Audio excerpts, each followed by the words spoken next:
Okay.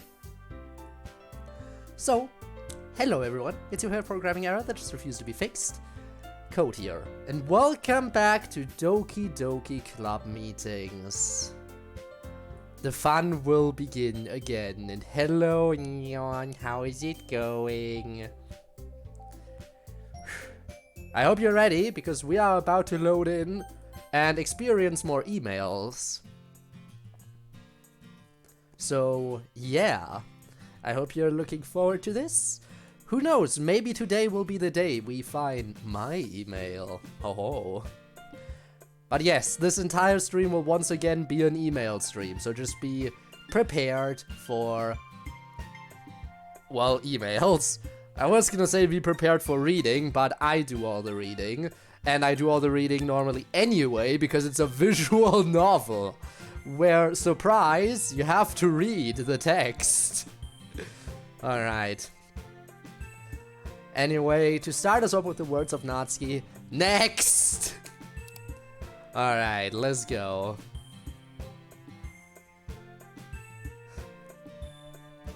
Read and talk, yes. Alright then. Hi, this is Robbie, talking to Miss Ida. What's it like being a teacher? Who's your favorite student in your class? Were there any weird things that happened during your job? To Kenzo. Why does this emailer know that Kenzo isn't part of the club? Why are you named Kenzo? Do you remember anything from your childhood? Who are your parents?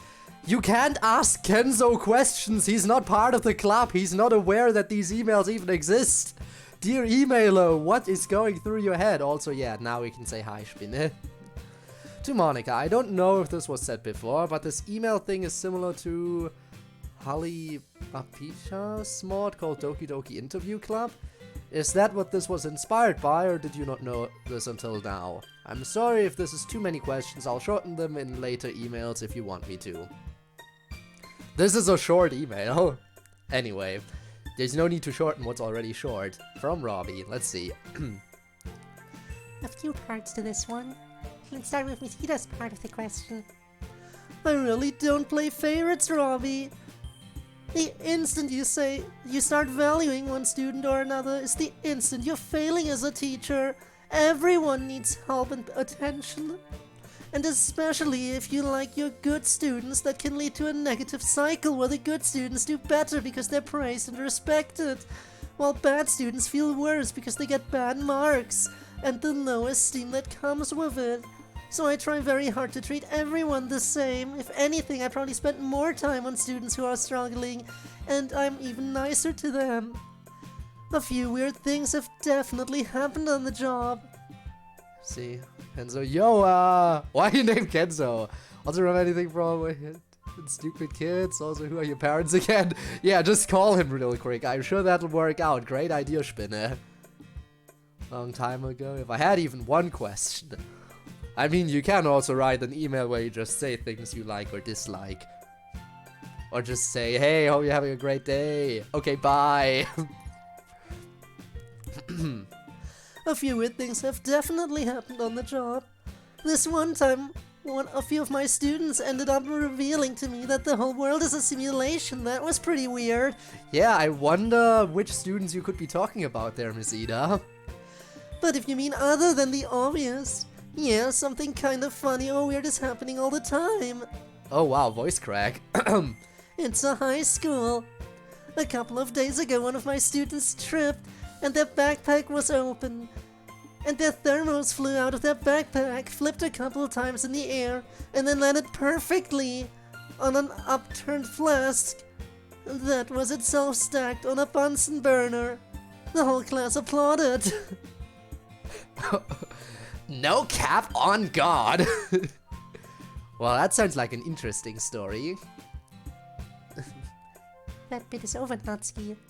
Anyway, yeah, it's always an adventure teaching. The next part is for Kenzo, but he doesn't know about the simulation. So he can't really answer emails. Sorry. Let's see, as to this last part. Oh, nobody knows anything about Kenzo? Okay. We did not know about Interview Club until after we started answering emails, but yes, it is very similar and Harley's mod did this long before we did. I think it's a neat feature to have. It really lets us have a connection with all of you out there. Feels like we're closer. Thanks for writing, Robbie. Then everyone clapped. This is funny if you watch. Yes, I know r/that happened. I know. And then everyone clapped at the end. Next! Hello there, Literature Club. Sorry for a long email. I've been absolutely loving the time here at the Literature Club, binge watching since a week ago, and loving everything since. Recently got back to DDLC and even started modding. Is as a supplement to my computer science major. I showed my friends the series, and she's been absolutely loving the ride as well, for Mon Ika. Your struggle has been the most interesting and most gripping I have ever felt in DDLC media ever. I honestly can't put it into words for fear of belittling or disrespecting you. I hope you keep on pushing on and to finally meet your destined player, whether it be me or someone else. How do you take your coffee? And do you like the espresso drinks like lattes and mochas? What is your favorite espresso drink?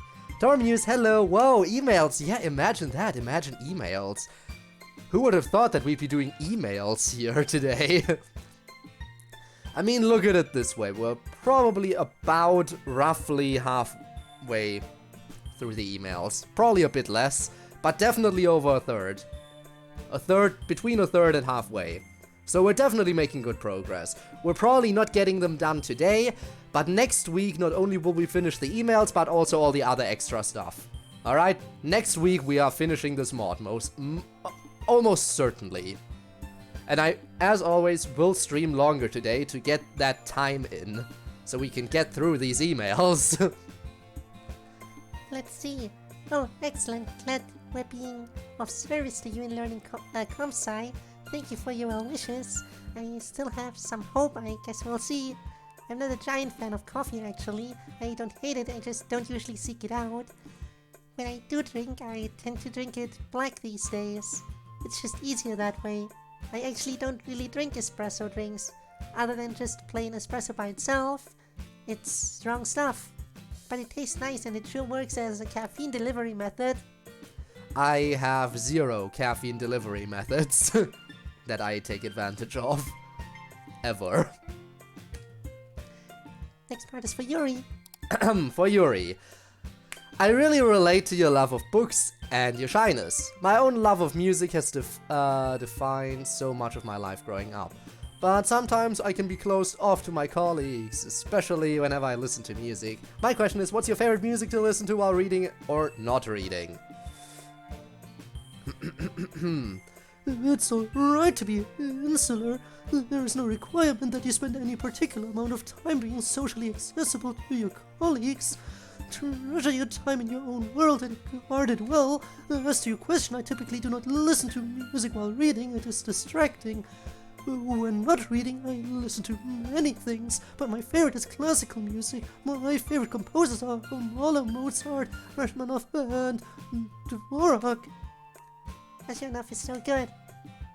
Yes, and Dvorak is a genius as well. Mozart is a special kind of genius, but nothing beats Mahler, and maybe nothing ever will. He is sublime and otherworldly talent, so yes, I would say Mahler for your question overall.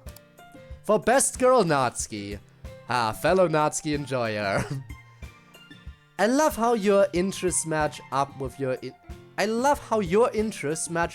interests so well. Yeah, you'd imagine her interests would match up with her interests. It was a reason I played your route first in OG DDLC. Even when I was spooked by your play with me scene. I know MC doesn't like platformers, so what are your thoughts on the Kirby series? I love the simple gameplay, the intricate yet easy to digest lore. You mean the deep Kirby lore? And especially the music. Also thoughts on the anime Chunibyo Demo Koi ga Shitai. That sounds like something I might be interested in, just because it's by the name I can already tell it's a Chuni anime, and I do like my Chuni characters. Also, hi Rob. Maybe I'll have to have a look into that one. Who knows? Hell yeah, best girl! The Kirby games are pretty fun. I've only played a little bit of Forgotten Land, but I liked it. It's a nice, relaxing series of games. Good to just sit down, grab a controller, and go. And not have to worry about immediately turning your brain into overdrive. Like some people's games around here. Hey, I'm not judging you. I'm not judging you. I am only just learning today about Kirby lore. Apparently has some pretty considerable lore. And yeah, Kirby music is consistently a bop. Just puts you in a good mood to hear it, you know? And let's see, your last question was about the Chuny anime. I thought it was pretty good, not great. Better than mid, but not really good or anything. Rika's a pretty adorable character. I wish Yuta had a little more personality. I mean, I get that he has his own Chuny backstory and stuff, but like, as he is now, he's super normal and boring.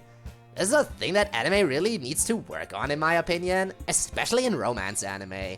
The girl will be some high-octane personality waifu with this really distinctive character design and lots of colors and so forth, and then the guy will wear a white shirt and black pants and have plain brown or black hair and just be really super fucking normal. God, yeah, I hate when content has guys like that. Yeah, MC! Sure is bad when content has guys like that. That probably forced smile on Natsuki as MC says that. Monica saying she doesn't see how coffee is also PDLC can. Best. She wishes you make coffee once in a while.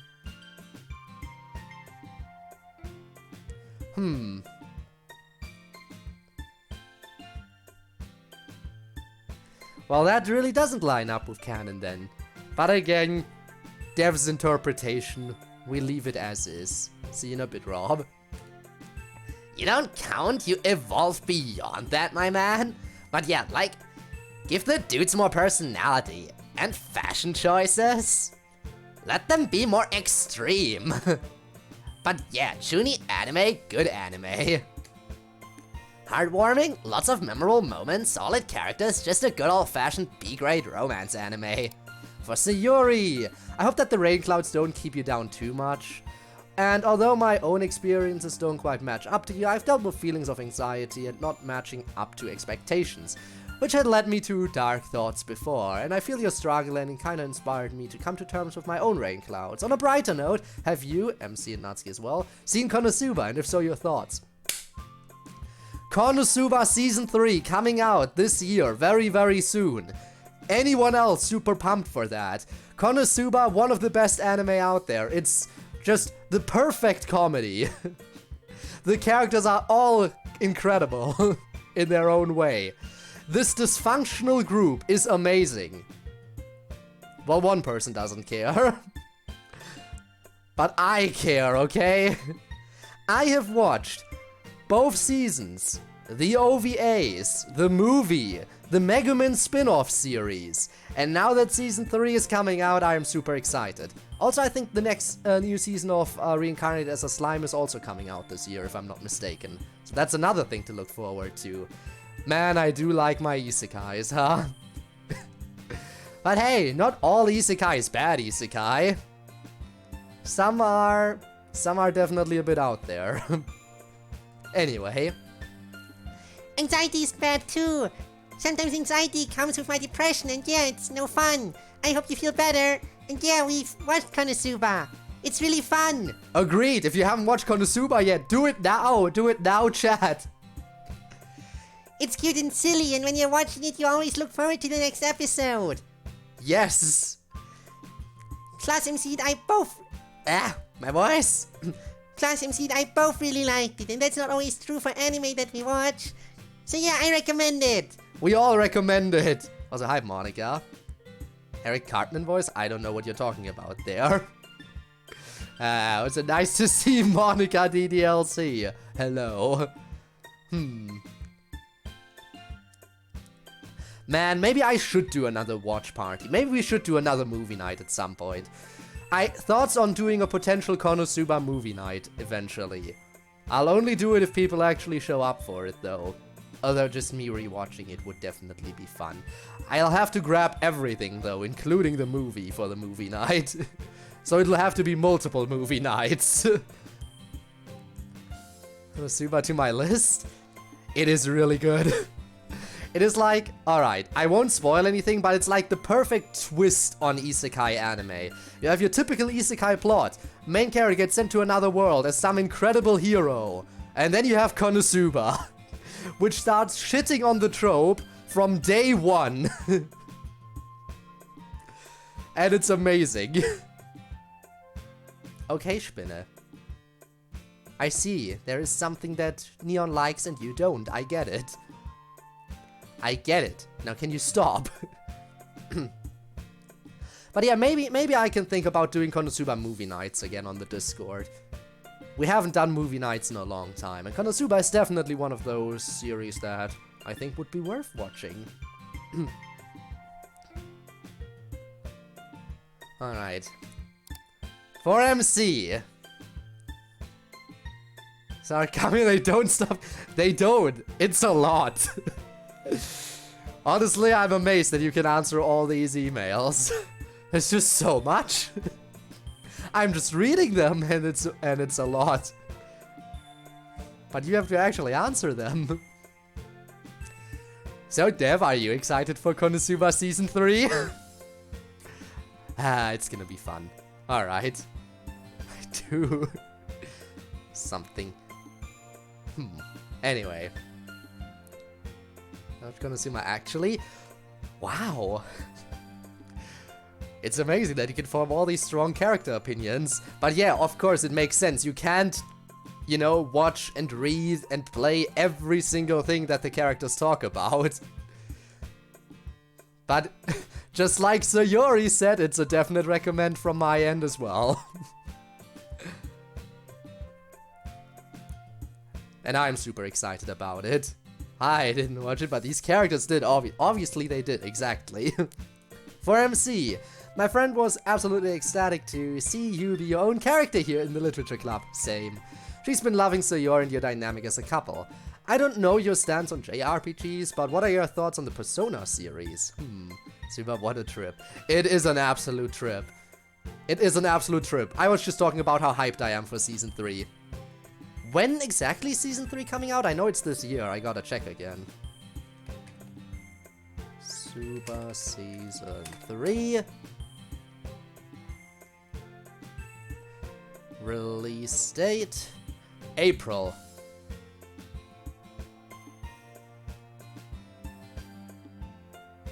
It's already coming in April. Well, that's gonna be fun.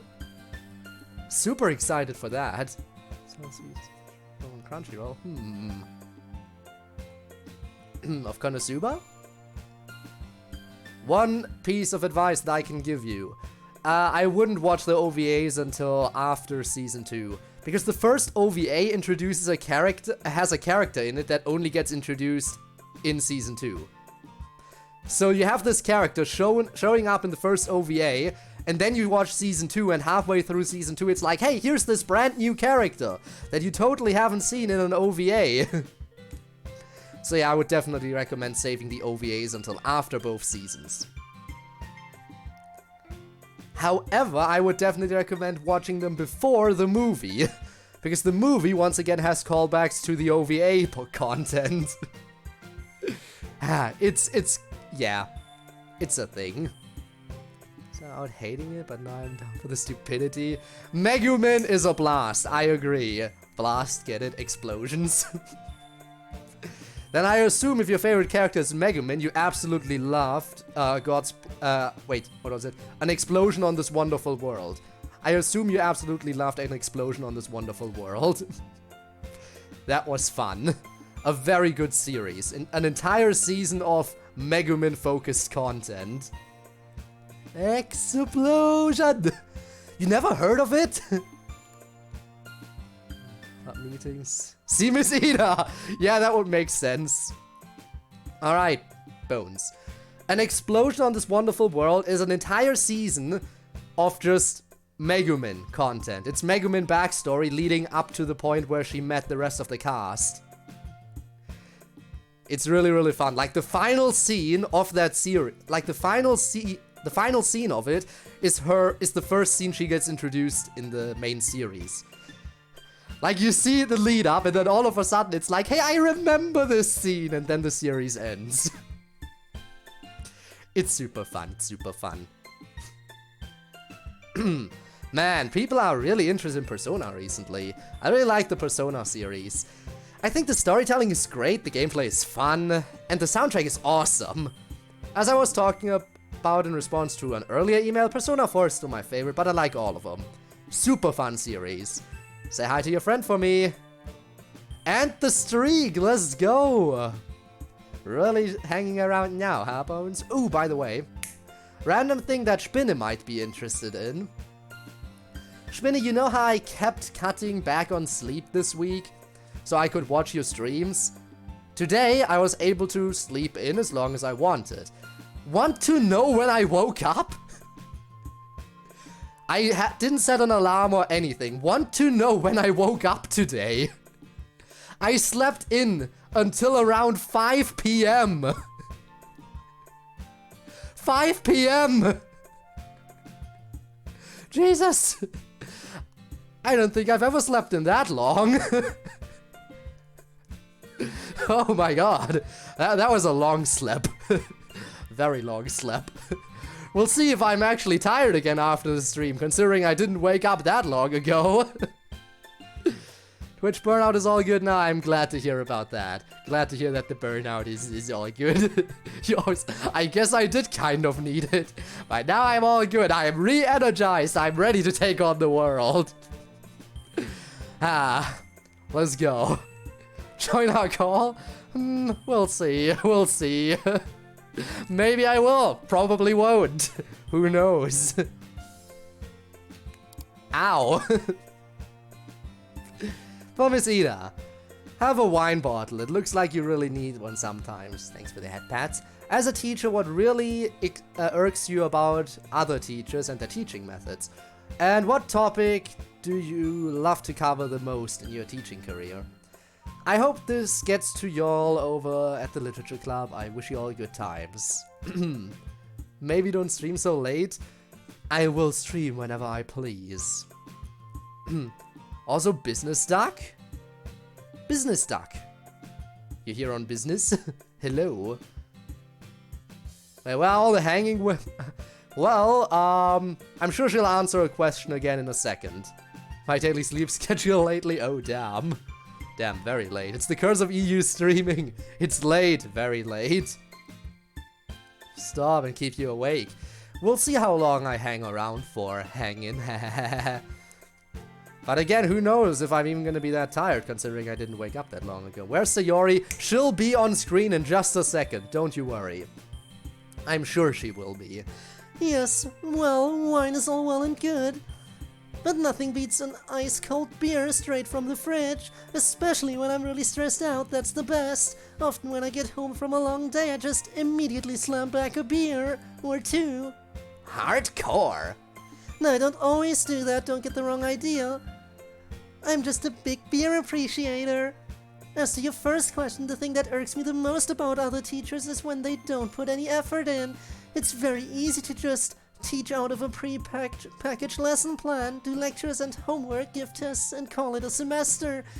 If you don't care about whether your students actually learn the material or not, that's the path of least resistance. But I think it's important to try a little harder than that. You need to get engagement, you know. And obviously, for your second question, the answer is chemistry. That's what I have my degree in. I only really cover for teachers in other subjects, usually biology and very rarely physics. Physics usually requires some calculus, so I try to keep my math skills sharp.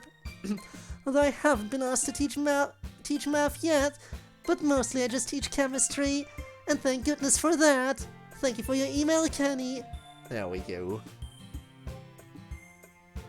Starting hacky moment. What's going on now? Who can KYS? What? These students like hidden. No 16 students. Stop it. Club Shinji. Chemistry involves so much math. Not any more than physics. So weird to hear Miss Ida thank people for their emails still. Next! Hi everyone, I hope you are all doing well. I made a mod based on your unique existence called Doki Doki Club Meetings Abridged. I'm wondering if you played it. It's a parody of an average day in the life of the club and your close friends. What's your opinion on it? I hope it was good. Hey yo, Charlotte email. Yes, I saw it. You made it, right? I thought it was very amusing. What about the rest of you? Didn't play it, don't usually play DDLC mods. Same here. I thought it was really funny. Even about some of the weird stuff, like my depression. It just made everything really silly and enjoyable. I liked it. Also, there's Sayori, Disney stuck. She's here, she's existing, she's doing her thing. Incam was balancing equations, I hated it. Gotta hate everything, huh? Indeed funny. Hey, you know what? Maybe I'll do another stream on this game after I'm done and do the abridged version. I'm sure Spinne won't mind if I add yet another stream to the DLC before getting to a hat in time. Ha ha ha. Ida's canonically favorite thing in chemistry is reaction. Oh, that's so. It's canon. Dev said it. Physics plus radiation. Everyone voicing their opinions now. It's like 1.5 hours, so I could easily do it in one stream. Nah, I won't do that to Spinne. Maybe one day I will play Abridged as well. Well, I'd give another opinion, but I don't know enough about parody mods to dispute it. But seriously, I also liked it. Happening to Doki Bird? Yeah, I am aware of that stuff. I am aware of all that stuff about Kurosanji. That horrible black company that pays their talents like, what, 1%? 1 or 2%?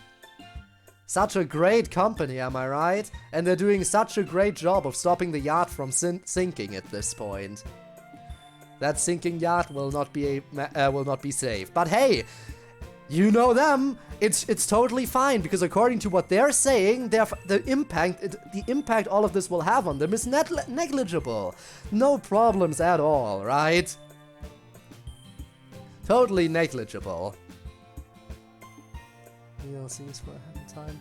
No, I do not have the DLCs. I will play A Hat in Time itself first, and then I'll decide whether to get the DLCs. It's difficult. I need DLCs. If your entertainment company has drama with an ex-employee, true leadership is forcing your current employees to trash talk them. Apparently so, yes.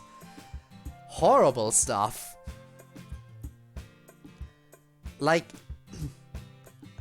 I mean, I get it. Not the other VTuber companies out there aren't perfect either, but at least they handle that stuff much better. Take Hololive.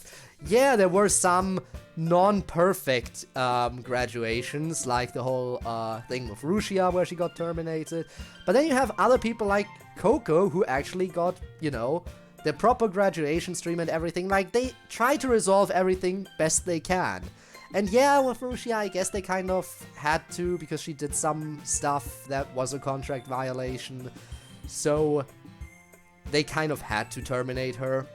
But still, Hololive, I think, is doing a better job at managing their talents than the whole Kurosanji situation. It's their own drama, though, turns out. Yeah, I know that there's something that came up recently again. Oh well. Still curious what's gonna happen when Rushia becomes a character in HoloCure. Because again, the devs did say that they intend on adding everyone to the game, no matter if they've graduated or not. Which means eventually Rushia will be a playable character. Very curious how she's gonna play. But I still have enough to do with the current version of it. Played it again today. Fun game still, very fun game. Media. Talent shine through for a streamer no matter what you... That is true, that is true. Anyway, emails. But seriously, I also liked it. It's good to just laugh and not take things so seriously sometimes. What did you think, Yuri? A parody universe of our universe. Excellent. Wait, that sounds like a meme? I smell memes. Yes, it's a meme. Wait, you know a meme? I don't. This is unacceptable. And you should play the mod. Blah. Anyway, next. Also, I have a question for Just Natsky. Just Natsky? In the past few weeks, have you made any retroactive realizations about yourself? E.g., you may have been more forgiving of Monica and Ikuko for sliding you in the past because you thought that they were hot. Or a friend you really liked spending time with as a kid was more than just a friend to you. I had similar realizations when I came out. Anyway, thanks all of you, you are the coolest.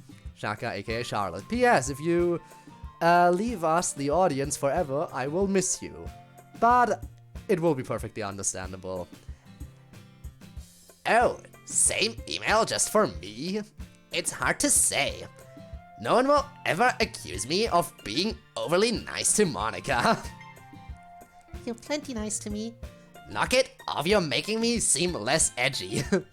I can't really think of like hidden bisexual moments I've had now. Except with Yuri. I can think of a lot with Yuri. So yeah, I guess lots of retroactive realizations about my time spent with her. I think I've always been fiending after her. Fiending after me with your depressed eyes. Yeah. Indeed. Alright, enough flirting again. Next email. Hello again, Club of Literature! I have but a simple question for everyone today. I've been thinking about the meme where being in the shower is the best place to think and have the best ideas come to me. So my question is, what are all of your guys' thinking environments? Oh, good question. I'm definitely a shower thinking person. It's just a very relaxing, mellow place. So easy to let your mind wander. Unfortunately, can't really stay in there to think for a long time. But I think a lot when showering and when getting out of the shower too. Back when I was worried about the literature club before knowing about reality, that's often when I think about what could possibly be going on. So yeah, the shower for me for sure. I don't spend enough time in the shower to think there. Really, I'm thinking all the time. At school, walking, when I'm talking to other people, my brain never really turns off much. It's actually really aggravating. But when I think the most is in bed when I go to sleep. I get ideas there and also think about other things. Because then there's absolutely nothing there to distract me. How far through? A bit over halfway. Oh, I'm already at the halfway point. How nice, how nice. I'm making good progress then. Onion Club approaches ever closer, I can smell. I am very curious about the Onion Club. So you're being relatable? Of course. I am in part 2, Tormuse. And being halfway through part 2 means I'm halfway through this part and halfway through overall. Haha, because there's one club behind me and one ahead of me. Also, Doom, hi, yo, what's up? Hope you're doing well. Welcome back to me reading emails and responses of the club. Again, this will be a lot of emails, and next week we'll have even more emails, but next week we'll have some new stuff in addition to reading emails, so I'm very much looking forward to that as well. Yeah, I know what that's like. Wait, you know what that's like? Sure, when bad stuff has happened to me, like when Fuyuki was sick, I hate being alone with my thoughts at night, it sucks. Pretty sure that happens to everyone, Sire, not just you. Just maybe the rest of us don't have to deal with it all the time. Yes, I've certainly had nights where my thoughts kept me up. Huh. That's actually really good to know. Anyway, yeah, my bed.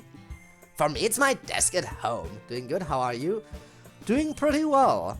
I had a very, very long sleep today.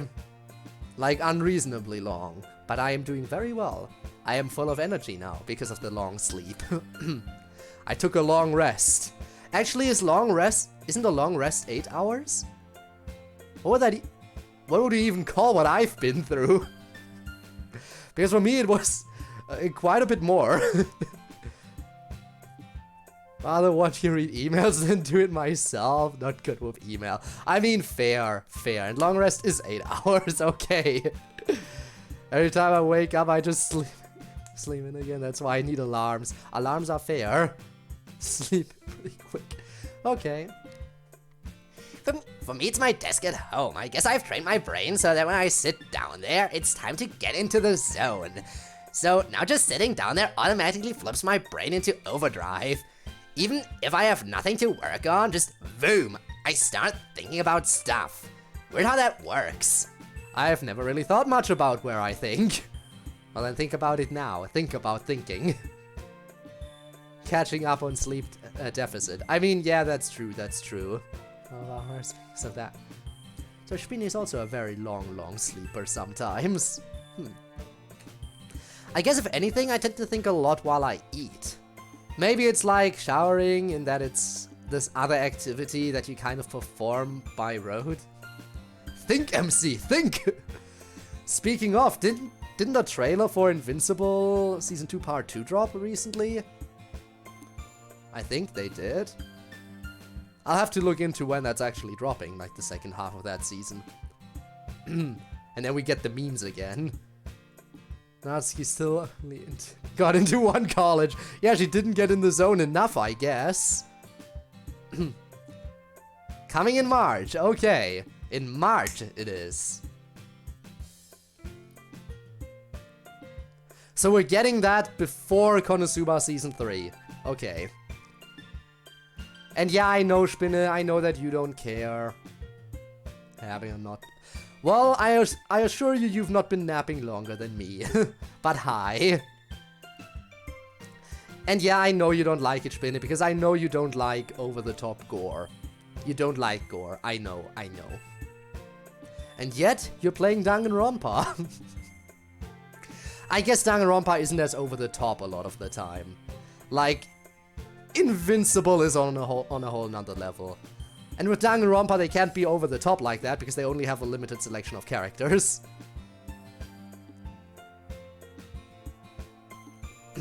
So it liberates your mind to go wandering in other directions.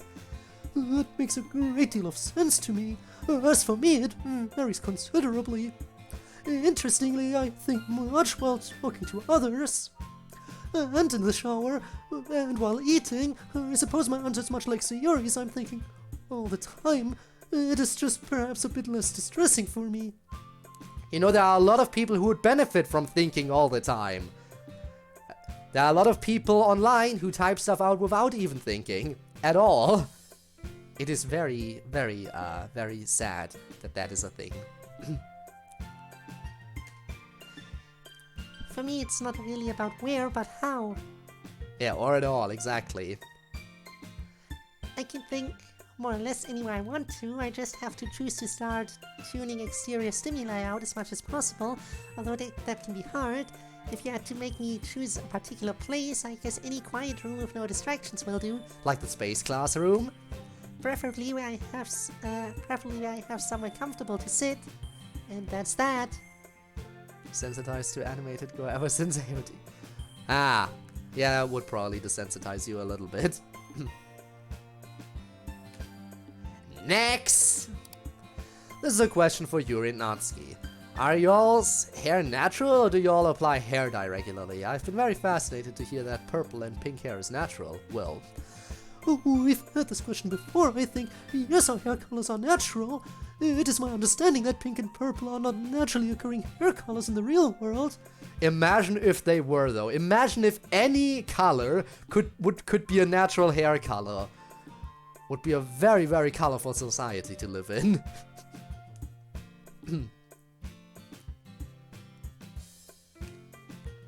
Man, that is still so weird to me. It seems super arbitrary. What are their hair colors again? Brown, black, blonde, and red with varying shades between them. And just like us, gray and white as you age. That's just so random. No green, no pink, no purple, no blue. People do dye their hair those colors, and blue is apparently considered a stereotypical anime choice. It is also the choice that people go to when trying to be like, oh, he's got blue hair and pronouns. Haha, the funny. Anyway. Well, whatever. Natural pink hair rules, and y'all are unfortunate not to be blessed with it. Imagine not having green hair, I know, right? Although mine is mostly black too. Let's face that reality real quick. Pronouns, yes. Not the pronouns, oh no. Reminds me of those sad people that contradict themselves in a single sentence, like when they say, "You will never catch me using pronouns," contradicting themselves in their own sentence. Again, it's a very sad reality that there are so many dinguses out there. We're in agreement. Alright, next, how far are we through these, Monica? A little over halfway there.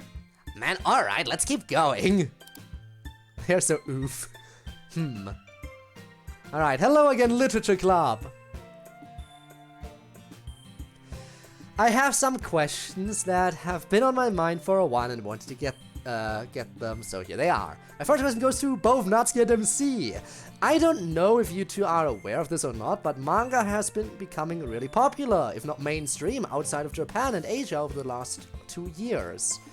There are many factors that go into this, and this article titled "Manga is Booming" goes into it. I provided a link for you to have. I'm curious, what are your thoughts and opinions on this development? I mean, I think it's good that the medium is getting a little bit more widespread.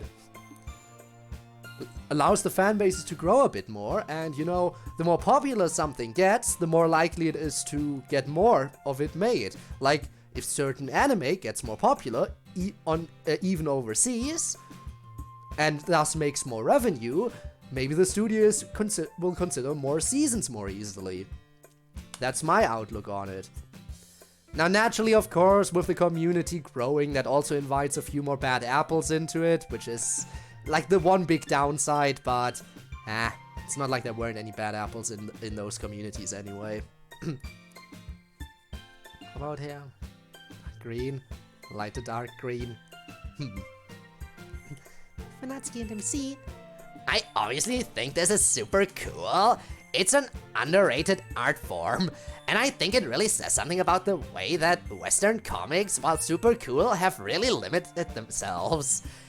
That's not me knocking Western comics, though they're super cool in general. It's just that they tend to tell one kind of story, you know? I know exactly what you mean. Getting back into the whole Marvel slander, perhaps, about the MCU. Because, again, a lot of comics are superhero comics, and Marvel has been really slandered by them in my recent stream. Anyway, I think this proves that people around the world want the kind of stories that manga tell. And that you don't need super high stakes and crazy powers and action all the time to interest an audience. I mean, to be fair, sometimes manga does that stuff, and Western comics don't always do it, but as a rule, manga is more likely to tell you a simple slice-of-life story or whatever. And I think there's a lot of demand around the world for that kind of story. Yeah! Plus, some manga can very nicely mix, you know, the slice-of-life genre with action, depending on different parts of it. I mean, I could bring up one of those great animes that I've been watching. You know how I feel about isekai, and I mentioned earlier. Reincarnated as a Slime does a good job of having both like those slice of life stories and having that like action and the overarching like deep like story of the world. Like it pulls off both sides of this very well. And again, me being into isekai trash is a thing that I will probably never get out of at this point. It is great. It is absolutely great. Again, new season of that coming out this year as well, as far as I've heard. Yeah, what I'm hoping for is that manga and comics can influence each other and become something even cooler. But yeah, overall, of course, I think this is super neat. Same. Next question is for Sayori. I know that you listen to some metal, so do you have, by any chance, listen to new metal? Ask you this because knowing you, I feel like maybe you've been more into bands such as Korn, Papa Roach, Linkin Park, Evanescence, and Stained than groups like Limp Bizkit, though they are musically aggressive as well. Oh, I see. I'm not sure I still really get what makes a band new metal. Like, sometimes it seems like it's anything that's metal plus some other genre, no matter what the other genre is. Like Limp Bizkit and Evanescence are not particularly similar bands. But anyway, I like some of these bands. Evanescence I like. Snaid I like. Linkin Park I really like, although I wouldn't even really say they're new metal. I know they're supposed to be like foundational to that. But they're their own thing, it feels like. I guess genre labels like that do not help me a lot. Poor Chester. Chris Cornell's suicide really hit him too hard, I think. Suicide always badly affects the people around you. Anyway, yeah, I like those. Korn is okay, not really a huge fan, but I don't hate them. Papa Roach and Limp Bizkit are not my favorites, just not my thing. But in general, more than any of these, I like metal, you know? Metal! Hardcore. Lot more for email. Yes, there are a lot of emails that have been written. Really a lot. Again, it will take up probably this entire stream as well. Well, it will definitely take up this entire stream. And we will have a few more emails next week. But next week we will also do stuff other than emails. And in fact, we will wrap up this whole thing next week. Sucker for Isekai, and even if it's garbage, I will always give it a try. I've actually been thinking about giving a certain garbage Isekai a try. Been thinking about it. The whole reincarnated as a vending machine thingy. I mean, it is a very wacky concept. I've been thinking about it, but I don't know if there's any chance of that being good. I don't know. Been thinking, haven't said I would. But yeah, that whole reincarnated as a vending machine is certainly a concept, I guess. Watch The Eminence in Shadow? Yeah. I've never heard of this. I'll get back to you. Oh boy. Have I just accidentally made a recommendation without making a recommendation? Metal! Alright, the following questions are for the entire club. Question 1, speaking of music, what are you guys listening to nowadays, both in terms of genre and artists? What do you like about them and why? I haven't changed my musical taste too much. I still love metal. Although I have been listening to more System of a Down recently, I really love their music. It's so pretty. And somehow silly and angry at the same time. I really love it. Weirdly, I've been into 80s new wave stuff recently. Like the real hardcore synthesizer stuff. Depeche Mode, The Cars. I found this band the other day that was almost pure new wave. They're called the Information Society, which is a fantastic name, but like the whole band seems like synthesizers. It's crazy. It would be hard for me to argue that they're objectively good, but I like them. Still a K-pop stan? Anaterms was pretty cool, they debuted this year. Also, Yuri's been getting me into classical, and some of it is actually real boss. What's the name of that guy I liked? Gustav Holst.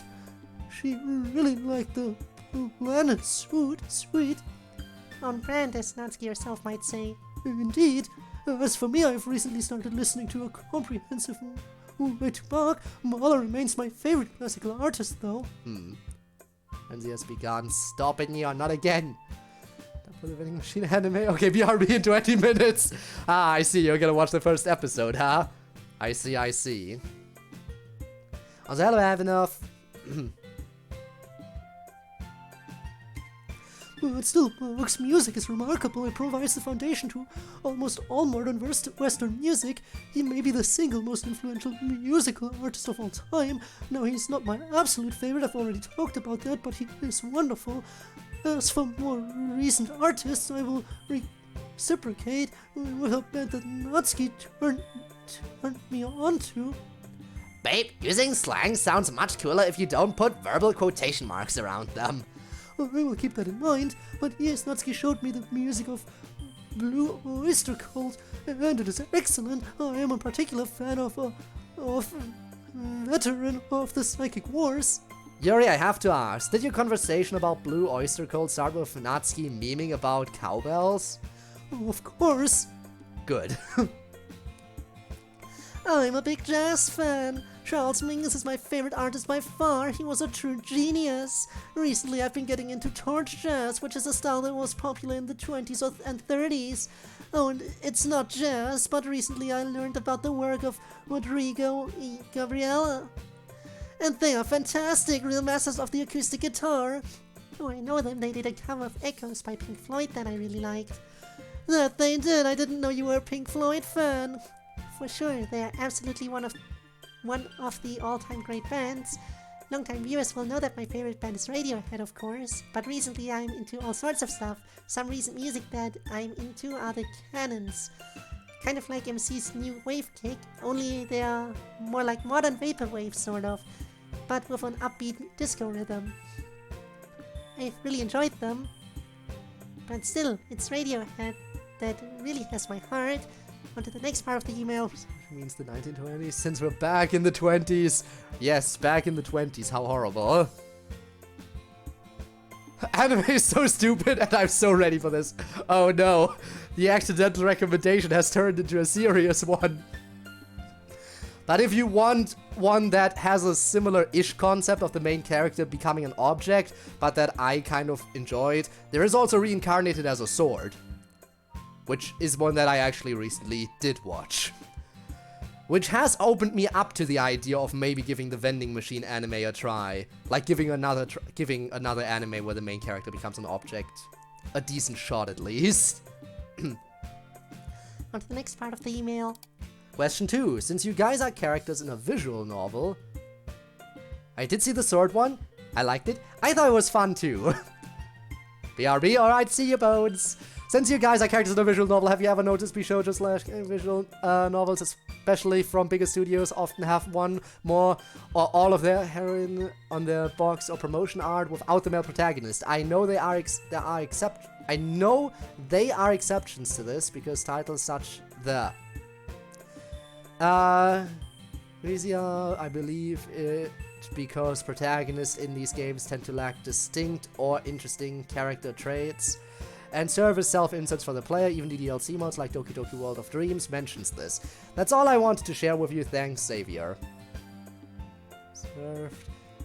There seem to be a lot of animes about the main character getting reincarnated as something. Yes, there's reincarnated as a slime, which, to be fair, slime is still a life form. But sword and vending machine, that is really a whole new twist there, isn't it? Thinking of how to relay information with my stories in a more digestive format? Well, we have some writers here, I guess, that might be able to help. Tormuse and Dev know a thing or two about writing mods and conveying stories.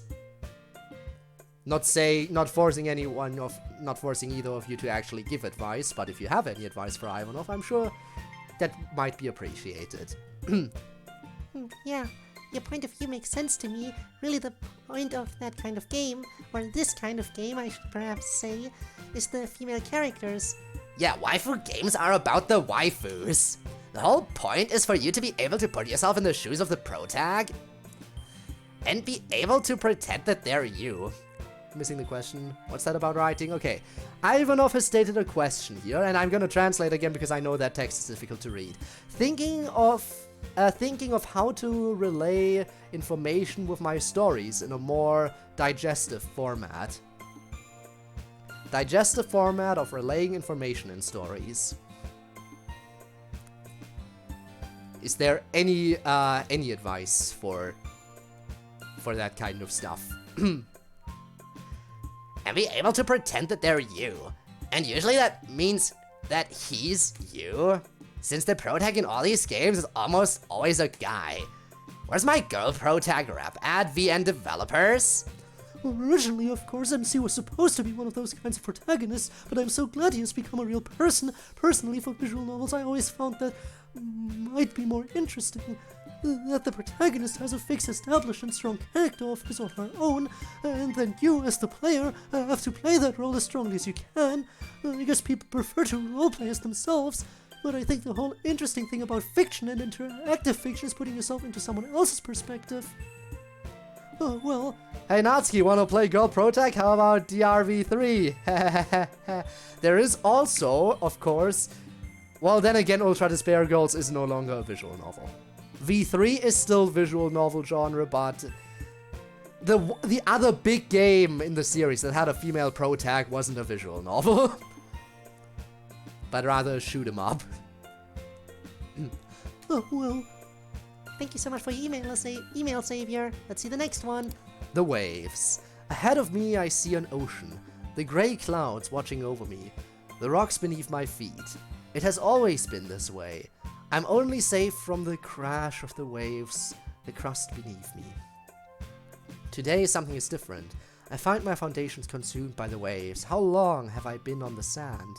I let the tide lap at my ankles, my feet sinking further into the unstable ground. The sound of the waves is more vivid now. I can see them draw near. They start small, but every day I come back, and every day the waves increase. It doesn't take long. I wake up and am surrounded by the ocean. It is violent, tossing, shaking, cluttering. My feet no longer touch the sand. They are above and all around me. I desperately try to find something to hold on to, something to allow me to gain control of my exhausted body. I find it. A sharp rock. I capture it in my desperate hands. For a moment, I can stop the waves. Time seems to come to a screeching halt. The stability feels peaceful, a calm in the storm. But it doesn't last long. My hand is ripped from its hold. The rock pierces my skin. The salt water floods my veins. The waves are relentless, and the rocks sharp. The time of stability lessens with every cut. Only for a few moments can I breathe. But when I return, the waves will be more uncontrollable. I try to gasp for air, but this time, my head is not above the water. I try to swim up, to breathe, but the waves are endless. The only thing I see is a sharper rock. I desperately grasp it. It cuts deeper, but it's worth it. Peace once more. My handholds will become sharper, and the sea more violent. Thanks for the lurk. Appreciate that. And that was an interesting poem here. One thing you can do is just have a narrator explain what's going on, but a lot of people find that boring. Another option is to have a fish out of water type of character who's a newcomer, who needs things explained to them so the audience learns things at the same time as the character. That point right there, Torbius, is probably why the isekai genre is so popular. Because yeah, you have a character who gets reincarnated into a new world, and they are just as new to everything going on as you, the viewer. That's probably why that genre caught on so much. Lots of ways to do it, that kind of depends on what you're trying to convey and works best in the given situation. I've seen some stories have characters explain things to each other that they should obviously already know, and I recommend against that because it looks dumb. Agreed, that is usually pretty dumb. This person sent us this poem and asked for our feedback on it, club style, and again you can right-click to see it all. I'll start. I'd maybe think about adding just a touch more structure to it. It tells a very followable story and communicates the feeling that you're conveying very well, but some of the verses are pretty long. I'd say chop it up more and add some structure, some meter and rhyme. Things like that keep the reader attached to the idea of the poem. Yeah, they're definitely gonna call out that the poem I sent them did also not have any rhymes in it. Again, I wanted to experiment. You can't blame me. Once the YouTuber says the video is too long, then it should give you the option of chopping it up into multiple, what was it, 10 or 15 minute segments? Like if you really want to do it that way. 2 character AI tales are spinning into a proper novel size. Not many will read that, and I'm thinking of visual aid. Visual aid can go a long way. Again, visual novels are a thing.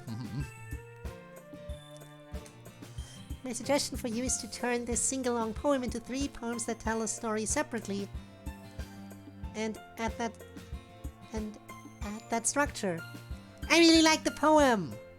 A better way, I think, is to just have them talk about it how they normally would, with the assumption that they already know about it, and trust the audience to figure it out from the context. Giving some giving some good options. And I guess that was Tormuse's writing tip of the day. Thanks for listening. It is always nice to have like people in chat who know some stuff about different topics. Alright. I really like the poem. I understand the feeling completely. If I had to give a critique, I think you should make that feeling of satisfaction and safety a bit stronger. It helps to understand the depth of the tired feeling if you empathize it when you feel addressed. Contrasts. It's a pretty interesting poem, kind of like a Sayori Monica hybrid if I had to make a comparison. I kinda wrote a poem with a similar metaphor once, about the only way to gain any rest or peace being something painful. I don't remember what poem it was, I think I wrote it a couple years ago. But good on you for finding a similar awesome metaphor. Like Natsuki says, I think there's a bit of Monica style in this poem. I think I would use one of her devices, unconventional line breaks and spacing. With the tossing, shaking, cluttering line. Like, put some interesting spacing in those, or make it a bit more interesting to read. And to control the pace of the reader. But yeah, like everyone else says, good poem. Definitely get the vibe. I enjoyed the poem, I found the metaphor very straightforward. Oh, don't listen to what she's about to say. It's valid criticism. The metaphor is so straightforward that it is but a single step away from merely describing one's feelings directly. I would perhaps abstract it a bit. Perhaps shift the perspective of that, or of a sea creature, or use a third-person perspective. Instead of describing it as something happening to you, describe it as something happening to someone else. And then you can add mystery and meaning to the poem in the character of that third person. But overall, yes, very good poem. Onward. No, you'd have to say next. I believe that Onward is more my style. What are your thoughts on Pickle Rick? Well, Natsuki will get it. MC will probably get it. I don't know if the others will get it. Her videos is 12 hours. I don't know why it doesn't work. YouTube also says that you initially can only upload 10-minute videos, unless you, I think, verify your account in some way or shape or form. So I know that there is a thing with YouTube where they're like, hey, please, only 10-minute videos at a time for now. But, I think it's very easy to verify to actually be able to upload longer videos. Pickle Rick. Yeah, Pickle Rick. He turned himself into a pickle Yuri. Funniest shit I've ever seen. He's Pickle Rick. That meme is so over. Like, it was already aging, and then the voice actor had to go and be a creep. I don't know, I think Pickle Rick is officially a dead meme. I declare it to be so. I think Natsuki speaks for literature club on this important topic. Shall we move on? We shall. Authentication or whatever, new account for the mods. Interesting. I don't know. Does anyone else remember what you need to do to allow for longer than 10-minute uploads on YouTube? I don't remember. We shall. Next. Onward my ass. Hey there. Oh, is that 2 emails at once? Oh, we're packaging stuff together now. Hey there, I just wanted to ask you whoever is in control of the program or something. Can we send items through Gmail to you guys? Or can anything be sent physically to your world through email? Or can nothing be sent, sorry. Thanks, Moon. And one final thing, if I may, what does the player camera look like to you? Is it just like a regular camera, a void, or something else? Just curious, thank you. 2 consecutive questions came in from this emailer. Let's start with the first question. No, unfortunately, can't send us things through email. It's just a normal email client. I suppose the only way you could do it is if you send us some malicious program that knew how to interact with my custom language. Then you could wreak all sorts of physical havoc here, but please don't do that. As to your second question, we don't see anything where you are. Ah, I see, just saying like, hang on a second, please don't send us malware, even though I just said that that was the only way you can interact. Thanks for clarifying. I don't recall now. It's been a while for me too. Again, I've been streaming for like 3 years, so...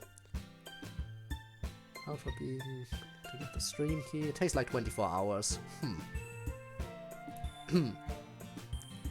As to your question, we don't see anything where you are, there's nothing there. If you're not the club president, you can't tell anything's different at all. If you are the club president, you can tell it's there, but it's nothing you can see.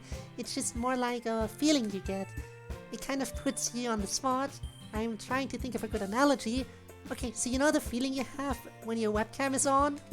Obviously you know that, you only know that because the light is on or whatever, and we don't have anything like that, but once it's on you have a strong feeling of being watched, right? It makes you kind of self-conscious. It's like that, only for us there's no light that comes on.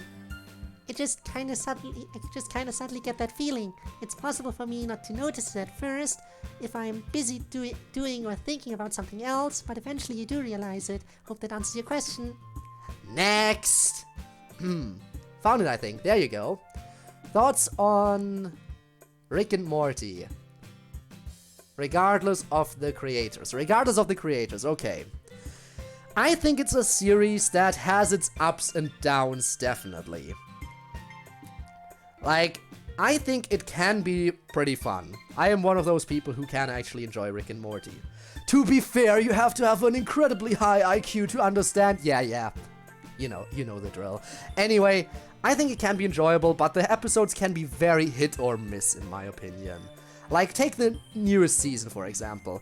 The season started off so weak, in my opinion. Like, the first episode is supposed to pull you back into it, and it was just so weak. I was like struggling to find the motivation a little bit to keep watching. But then you have the mid-season finale, where it's once again like, okay, they're going back to the big plot threads. So yeah, very hit or miss show.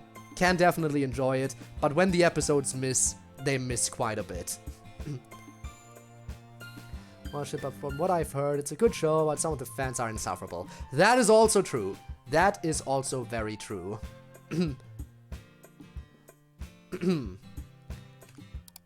Alright. Okay, I didn't want to be the one to have to ask this, but it looks like I have no choice. So Yori, I found all the benches in your Natsuki Quest mod and read the text that you put. I don't know if you expected anyone to catch that reference, but I did.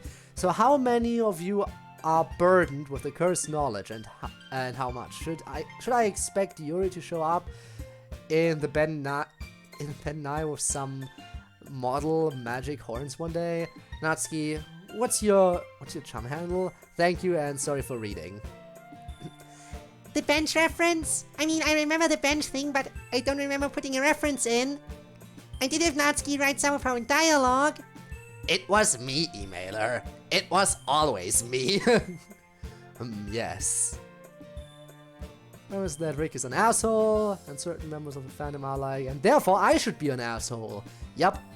I feel like that is very much the point. Oh, they think Rick is just misunderstood. He's actually a genius. If I act just like Rick, I will also be seen as a genius. Maybe that's also the mentality, even though everyone knows that, yeah, massive douchebag. We're doing it, man. Oh no. Oh, Gabe knows what's up. Also, DNF live? Hello, welcome Raiders. Thank you so much for the raid. How's it going? What were you up to? How was your stream? What were you playing? Were you also playing DDLC? Welcome aboard, everyone. Hi, I'm Code. I'm playing Doki Doki Club Meetings Season 3. And we are on the big ol' email block right now, so don't expect a lot of story, expect a lot of emails. But yeah. Stuck at home, you might say. Haha, she is indeed stuck at home, you could say. Haha, I get the joke.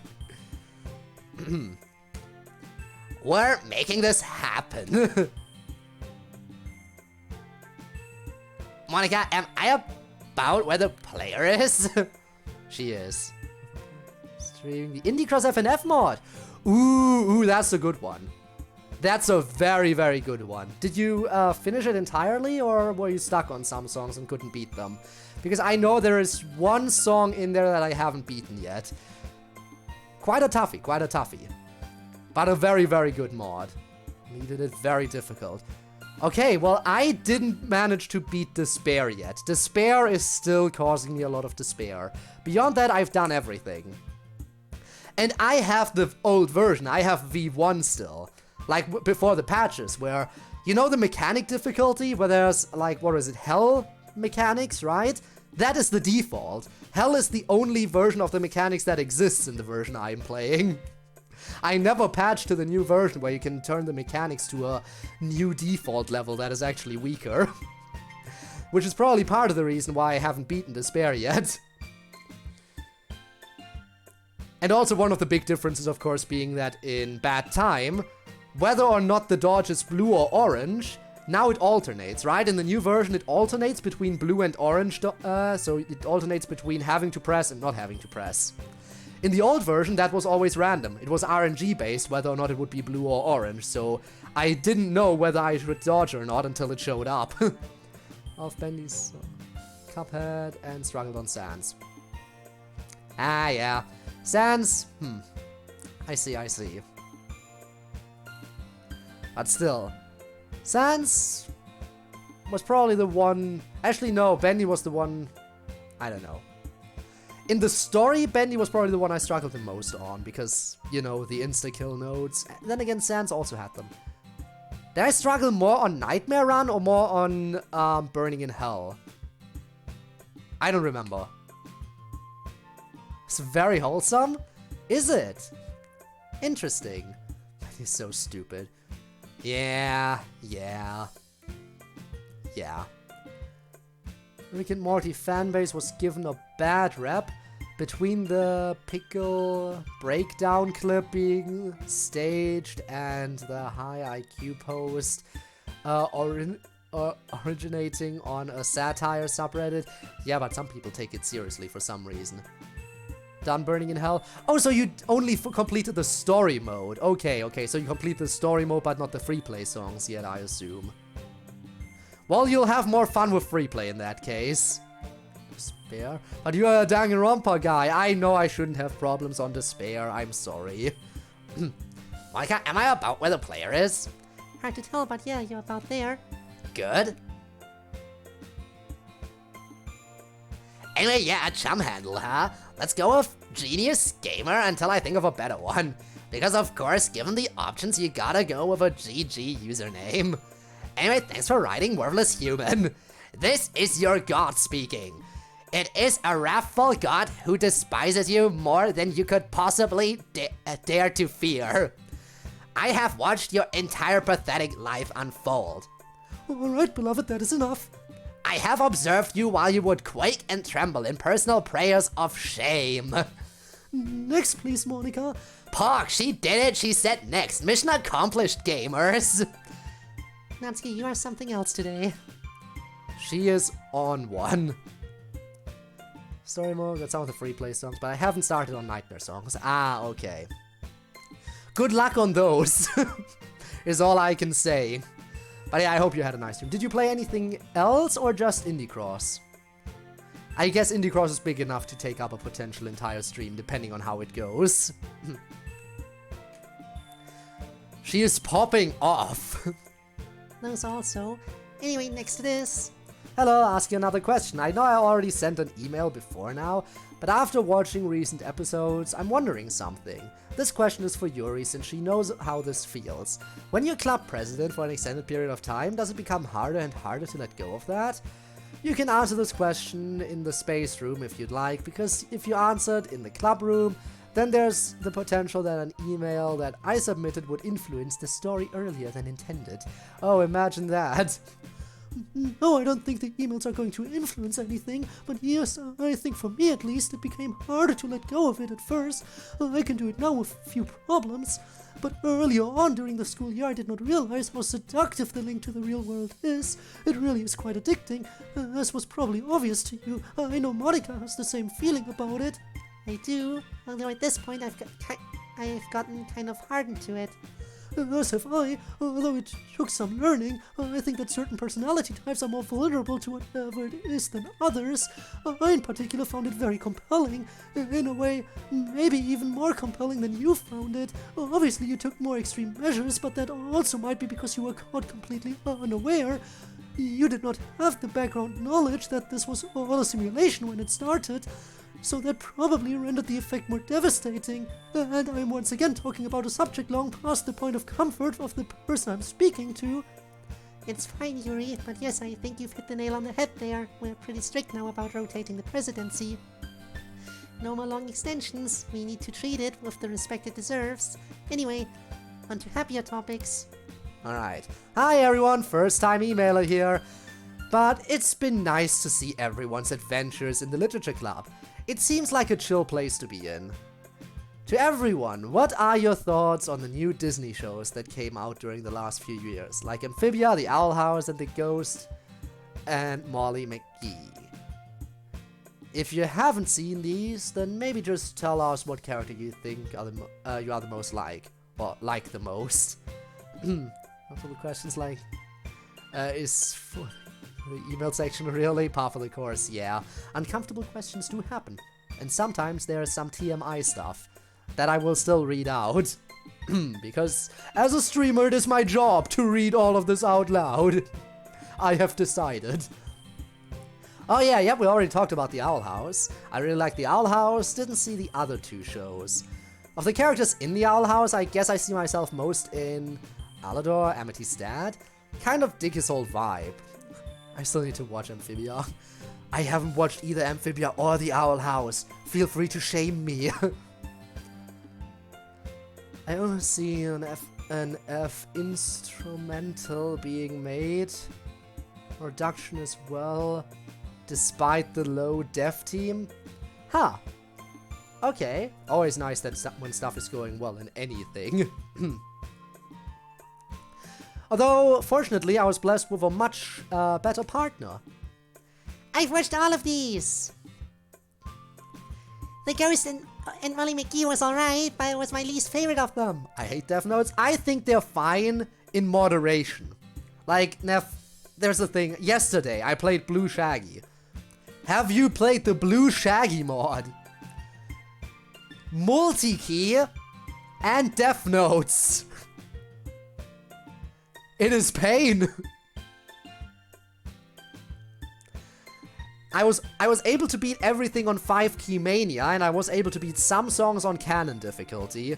But if you have Death Notes and multi-key, that's a combo that nobody wants. But I done played that. The music is really good though, I have to admit. The music is really good. But it is such a pain. The Ghost and Molly McGee was alright, but it was my least favorite of them. Amphibia was really, really good. Maybe I like the protagonists of these too much, but I really love Anne. Just like how I love Luz in Owl House, she's my favorite. And Owl House was the best of these three shows. I'm sad they shortened the final season. Although at least we got a final season. Like MC, I've only seen the Owl House, and as I've said earlier, I most certainly empathize most with Edda. Let's move on to the next part of the question. Amount of emails will ever decrease again? No. Probably, it will probably keep... Despite the fact that more and more questions have been asked before, that probably won't stop people from asking the same questions again, because they forgot that they've been asked before. Best character, it's not up for debate. That's why you have the hooty voice, isn't it, Gabe? Probably. And now some individual questions. Natsuki, by the way, you are best girl, huge fan of your work. Have you played Celeste, A Hat in Time, Hollow Knight, or any other recent indie platformer? I'd highly recommend them, as they all have their sense of charm in their own unique ways. I wonder if there's any good games in this list. A Hat in Time, huh? What an interesting suggestion by this emailer. Can't say I've ever heard of that game. Can't say anyone has ever suggested I play that game before. I wonder if I should maybe see what that is about. Be the first to ask about DDLC Plus. Yeah, that will probably keep happening. Just finished the first episode of Vending Machine. So far it's good, shaping up to be more slice of life. I just hate the name of the anime I've given him, it's just so silly. I can imagine that anime with a plot as silly as that would have silly names too. Also, I just wanted to say, you'd be like the funniest and most chill person to meet in person. I aspire to reach your levels of memery. Oh man, great games. Yeah, I've played all of these. Celeste is my favorite. It hits kind of hard for me for reasons you can understand if you've played it. I also really like Getting Over It. getting over it, although not sure you can count that as a platformer in the way the other two are. Thanks for your compliments. My memory is indeed unrivaled. Yuri, you are a great friend to your fellow club members. I wanted to know if you could share some advice on how to better understand people's emotions or help them through hard times. Well, I find it very interesting that you'd ask me that of all people. I have always struggled to understand other people's emotions and help them through hard times, but careful attention is the best tool you have. You must not only see things that give you insight into someone's mental state, you must truly observe and infer what it means about the person.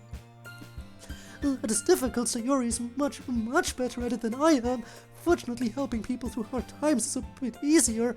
You just have to be there, be available. So thanks for the recommendation. I recommended it by accident, technically. I just said, hey, that's a thing that exists, and I guess it is a recommendation now. You know what? If you think it's off to a decent start, it's probably another trashy isekai that I'm gonna enjoy. Maybe I will have to give it a watch. Thanks for the hydrate.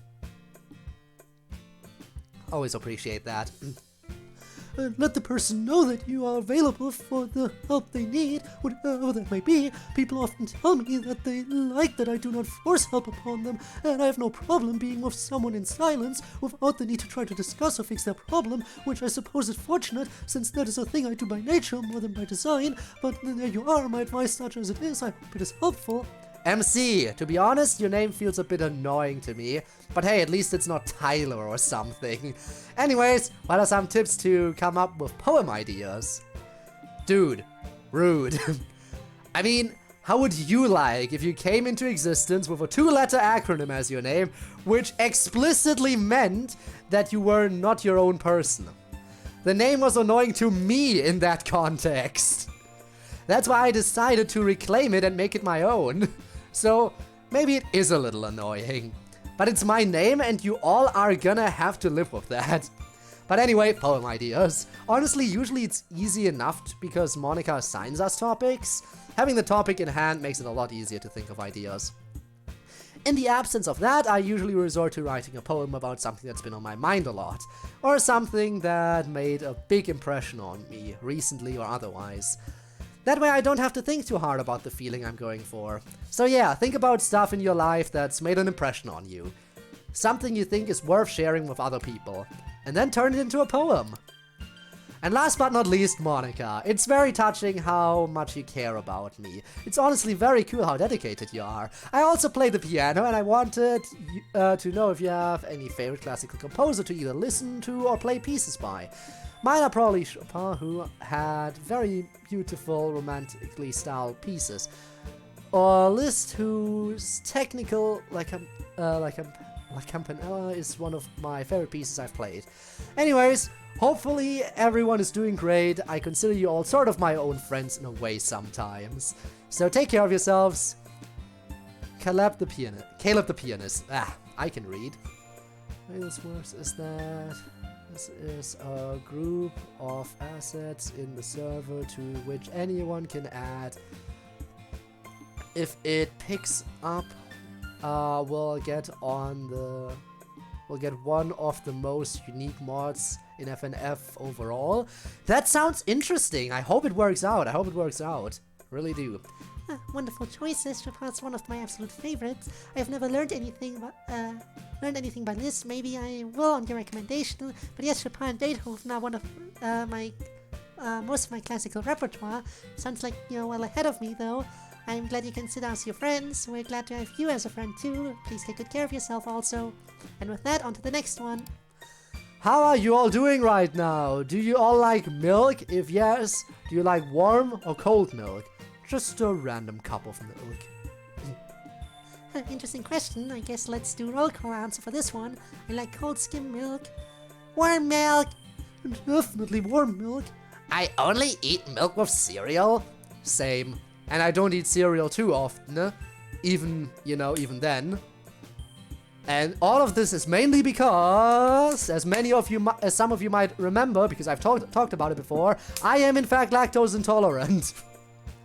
So yes, I don't straight up drink milk, ever. But sometimes again, it has to be with cereal. Don't really drink milk too much. Most certainly a cold milk person, although I drink 2%. And there you have it. Only lactose intolerant? What do you mean only?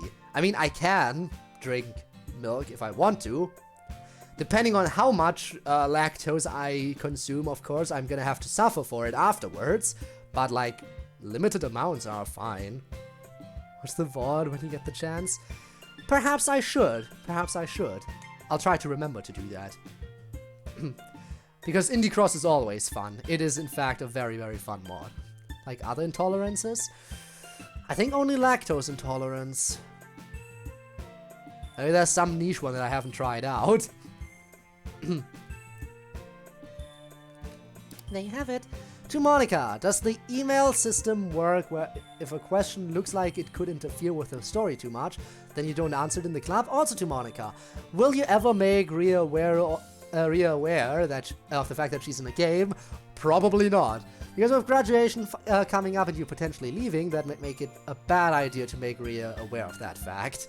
She will remain unaware, I guess. Have intolerances, plural? Oh no, that is very sad. A big glass of milk before bed every night. I did that for about 30 years, and at some point I think I started developing an intolerance of it. Tried to cut down soy milk on my cereal these days, which is fair. There is lactose-free milk, of course, which is what I usually have to go for in any event.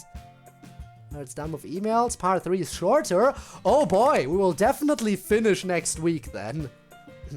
Let's see, 2 questions here. I don't really think that questions interfere with the story. I mean, sometimes you ask us questions about stuff that's going on, and that's fine. I don't think things really interfere with us beyond that. As to Rhea, I really don't want to make Rhea aware of things. I already feel bad enough having brought this upon Miss Ida. I did go out of my way to ask for it. You did, but still, it's a serious, not particularly fun thing to deal with, and Rhea doesn't deserve to be signed up for that. Obviously wrote this before we graduated, but hopefully you see how we handled it without having to bring Rhea into all this. She's a very sweet girl, and she deserves to live a normal life. Let's move on to the next part. To the club! What were your weirdest shower thoughts? I'm just curious to see the random thoughts you thought while showering, because it has been said that showering makes it more likely for people's brains to think of random things. Interesting, similar question to that other one, except now it's about the actual shower thoughts instead of other places to think. But we did have someone bring up shower thoughts before.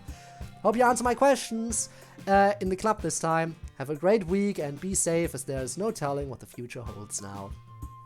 Let's see, Rolko answers weirdest shower thoughts. For me, it's imaginary alternate versions of conversations that I had years and years ago. Well, everyone has that, I think. Man, I'm always just focused on getting the shower done as quickly as possible. I don't think a lot in there. Oh, all sorts of different things. Sometimes I imagine what life would be like as a bat, or a fish, or I reflect on my recent experiences, although that's not too weird, I suppose. Doing reaction psychometry in my head. Oh no, it has arrived! The plot point that Dev has warned us about. Okay, that's weird. Me, I tend to think about weird worries and stresses, including completely unlikely ones that are never going to happen. But then because I thought about them in the shower, I can just leave them there. I guess I've never really thought about it too much, but I think of weird specific images, like an apple with strawberry texture, and seeds against a beige background, rotating. That is some interesting imagery that you randomly get in the shower, huh, MC? How are you with reading? What do you mean, how am I with reading? I'm reading a visual novel on stream, you know? That is incredible. It is definitely weird. That is also weird. Yeah. Thank you for the email. Next. Dear Literature Club, it's been a while since I had a question for you all, but I think I have one question that a lot of people have asked themselves at some point in life. How do you mend the bridges you burn? If you don't know what I mean, I hope you have never had to, but I'm pretty sure the club has heard the phrase before. So I would like to know if you have ever burned the bridges in your lives, and if so, how did you mend them? If you could even mend them. Sincerely, Joshua. We two are definitely the bridge burners. Goodness knows I've burned a bunch. Sometimes, man, when you burn a bridge, you burn a bridge. And there's nothing you can do or should do to make it any better. Funny that they're talking about bridges, because that is also the imagery, bridge imagery in my poem, if we get to that today, if not next week. We'll see. And there's nothing you can do or should do to make it any better. And it would be harmful to the person or people you burnt the bridge with to try. In those situations, you have to leave it alone forever, or leave it to them to come to you if they're interested at all. Sometimes you just have to live with the consequences of your actions, man, you know? But sometimes bridges can be repaired. It generally takes a lot of reflections and self-awareness, and good faith understanding from the other person. Plus, obviously, usually lots of apologies are in order for you. Poem count, it's gone up again. Mainly because I still have to write the poems for the VODs. I think we're at like 4 or 5 poems I have to write right now. But don't worry, I'll figure this shit out. I've heard that some people have differing degrees of ability to picture things in their mind, like some people are able to picture real objects vividly, while some people just picture a more abstract version, and some people are just unable to picture things at all. Intriguing. Because gluten, histamine intolerance, the infinite intolerance will be mine. Oh god. Will it now? Friend of aphasia? Sounds like a trip. That is interesting. I mean, I think I can imagine things vividly enough. Or maybe not super detailed sometimes, but still. I am glad not to have it. Plus, obviously, usually lots of apologies are in order for you, as they were for me. You have to understand why you did what you did and what effect it might have had on other people. I'm more the vivid imagery variety. There you go. And you have to be prepared to answer for that. And if you are, then maybe the bridges can be fixed. But if not, yeah, like Natsuki says, sometimes you can't and you have to live with it. Hope that helps. Next! You know, when you sent your email, I don't 100% remember. It's been a bit, definitely. I think I was still, like, catching up with Season 2, maybe? But it was, at the time, it was definitely before the Season 3 collection dropped, obviously, because otherwise it couldn't be in here. Season 3 was definitely already out, like the individual episodes have been out for a while. I don't remember exactly when I wrote it. If it's next week, it's next week. I'm not even sure if I'm ready to see my own email. Was of 2023? Ha. Well, I guess we'll see. In that case, it probably is at the very end. That was a tame one. That was kind of a bummer. Have you ever noticed that your school uniform's ribbons are slightly different colors, at least in some artwork? What's up with that? Well, it's probably just the light hitting it at different angles. Or more likely, it's just the fact that we're represented as two-dimensional sprites to you, and those sprites are not perfect replicas of how we actually appear in our own world. So yeah, I'd put it down to that. Natsuki, if you would. Next! Excellent, back to your usual form. Goodbye lights, 2 AM. If this wasn't the scene that reminds me, be sure and let me know. The last night in those lights painted a picture forever to be known. Silent roads, empty bench aside. The lights are burning, peaceful night. Window panels in shadow, but the light now shows. Paintings distant, reflection to the shore. Clouds are gathering, sipping lights of rain. As the earth stays silent, lights gather on the plain. Glass panes made lights a dozen, feeling the world. Moment got me frozen. Last sip in the dead of night, but the lights are burning. Forever on to say goodbye. Stay safe, Daniel. There's another request for poem critique. Oh, wow, I adore this poem. Such images, so many questions about those images. Your poem is wonderful, Daniel. It evokes a strangely comfortable emotion in me, like the last embers of a dying campfire. I love it very much, nothing to improve upon for me. Well, I have notes. Of course. My main question for you is, what the heck is this about? I know Yuri loves poems with just abstract images and stuff, but it's sort of hard to get what you're saying here.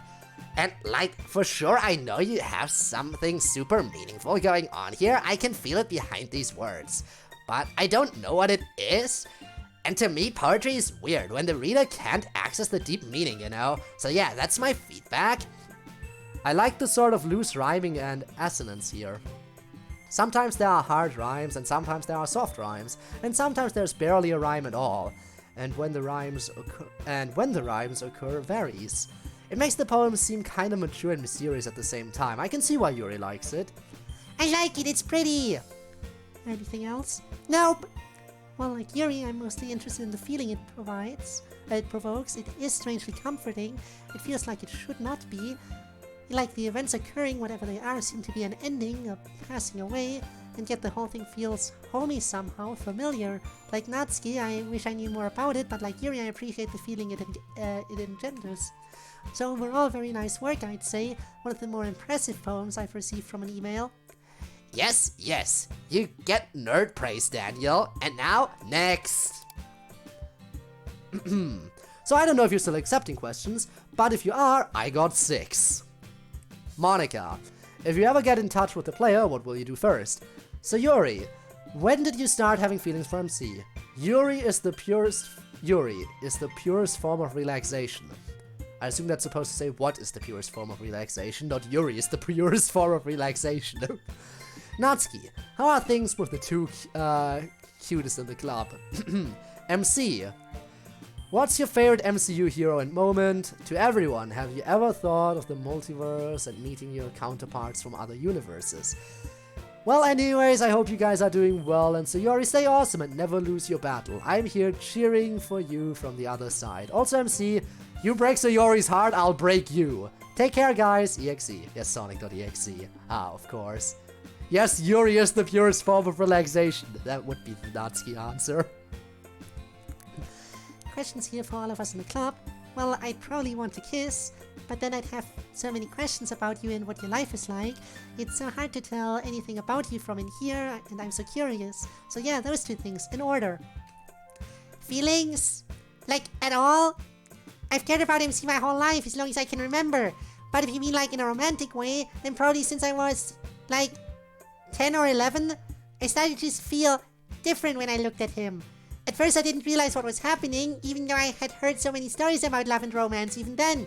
But then one day I thought to myself, oh, I know what this is. This is love. And then I thought, wow, scary, better bury that feeling deep down so that I don't drag him down with me. I was very depressed even as a child. But I'm trying to get better. Death. Ah yes, death is the purest form of relaxation. I'm sure Monica can totally agree with that one. Anyway. Natsuki would have trouble relaxing around Yuri. Making her act up a bit, huh? But if you mean other than that, probably laying yourself to sleep on a night when you have nothing to do for many days to come, and nothing in particular going on the next day, especially if quite recently you've been busy and hectic. That is a very pure form of relaxation for me anyway. Wait a second. This is a trap question. You know they're doing fine, EXE. They're really enjoying their summer, having a great time here on this trip. And they're excited but kinda nervous about college. Who knows what adventures await them there, you know? Should be pretty interesting. So yeah, overall they're doing pretty well, I'd say. Oh, this one's easy. Thor's my favorite. He's such a bro. My favorite Thor moment is any time he and Loki get along and work together. Very fair, their team-ups are fun. Even after everything that's gone down between them, they're still clearly siblings, you know? I think that's a great dynamic. So yeah, Thor. That's part of the question. Xenophage. Why are you writing letters to an anime game? You will never know. If you mean like from other mods, no, not particularly. I'm mostly just interested in what goes on in your universe. Oh, I'm always interested in what happens in other universes of any kind. If there are other Yuris out there, I wonder in what ways we would be the different or the same. Would be the different or the same. Is it really the different? Do you really say be the different? I've never heard it worded like that before, so maybe I'm just being a dingus for not having encountered that wording before. +1 to me! Haha! Was there a typo? The different. We would be the different. Or the same. Oh, I think it's a fascinating question. So yes, EXE, looks like Yuri's the one who does that a lot. Thank you for your email. Please take care of yourself. And I'll also try to take care of myself, I promise. And I'd never break Sayori's heart. Yeah, you better not, boy. Next. Proofreading. Canonically, Yuri misspoke. Fair. She stumbled over her words a little bit. Hi girls, love the mod. Anyways, I have a question for each of you. Sayori, what's your favorite kind of cookie? Do you even have one? Natsuki, what other baked goods can you make? Or can you only make cupcakes? That's already been disproven. She can make more. Yuri, what got you interested in knives in the first place? Can you remember it? Monica, we know what writing styles the other girls have, but what's your writing style look like? You know, just in case the player wants to write a poem with your writing style. Well, you've seen her poems. If anything, you would have to say what word choices you would like from the poem minigame. Because the style you can see of everyone. Maybe that is what they meant. Maybe they meant what word choices would get to Monica. MC, what did you and Sayori do on the day you two became friends? Me first, me first. Chocolate chip cookies are my favorite. I also really like peanut butter cookies though.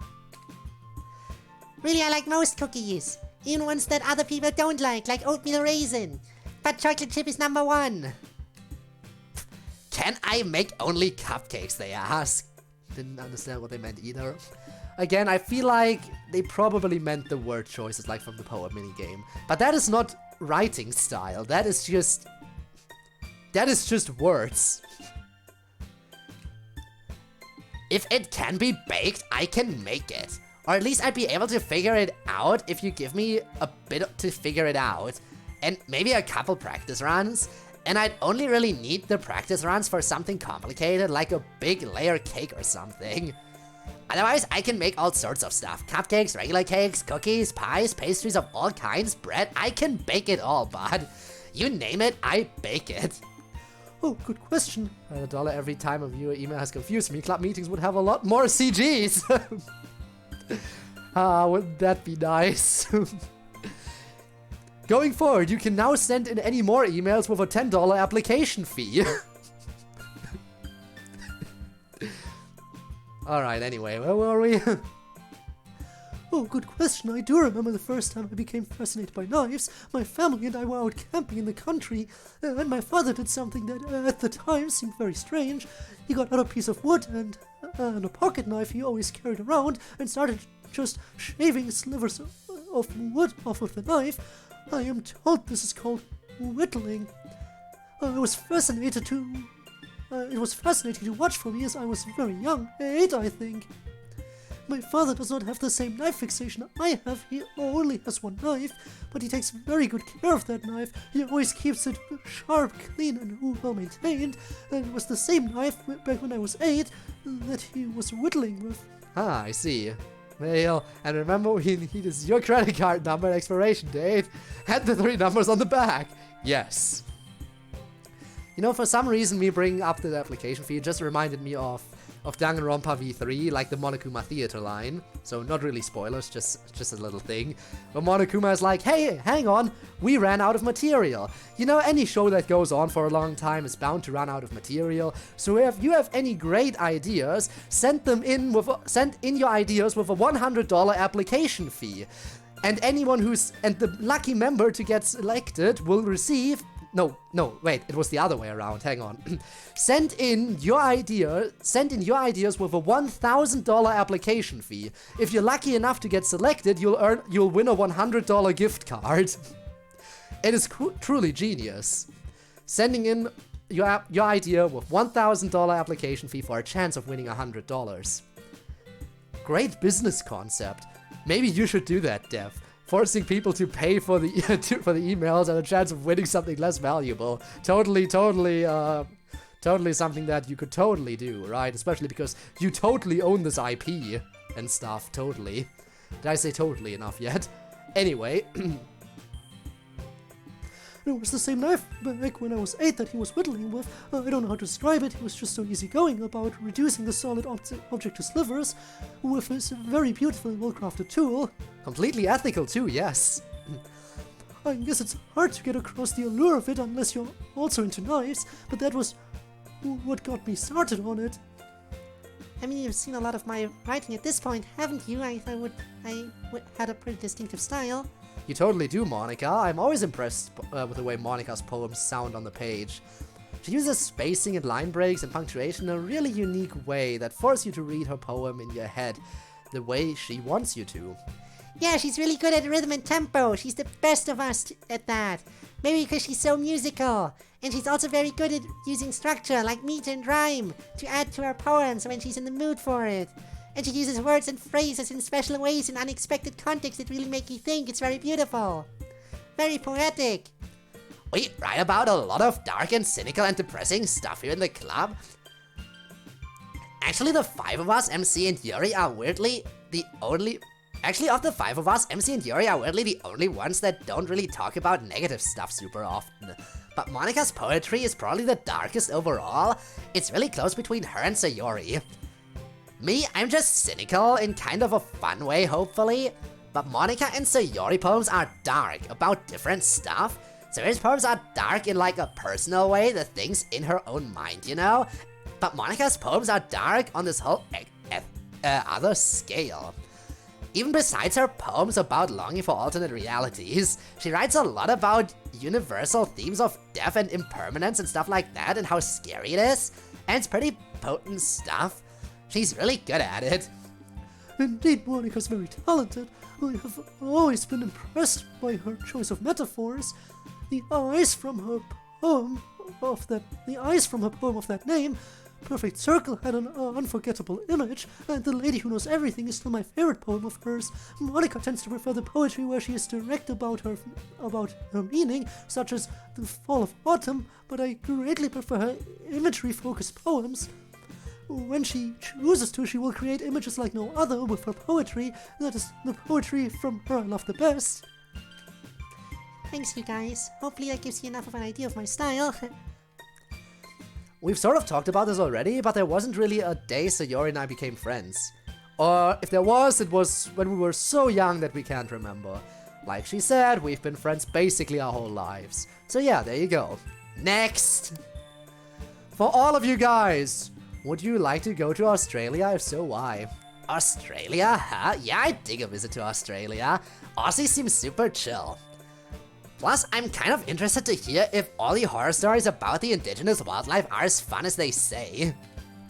So yeah, count me in. After episode 2 of Vending Machine, I recommend it.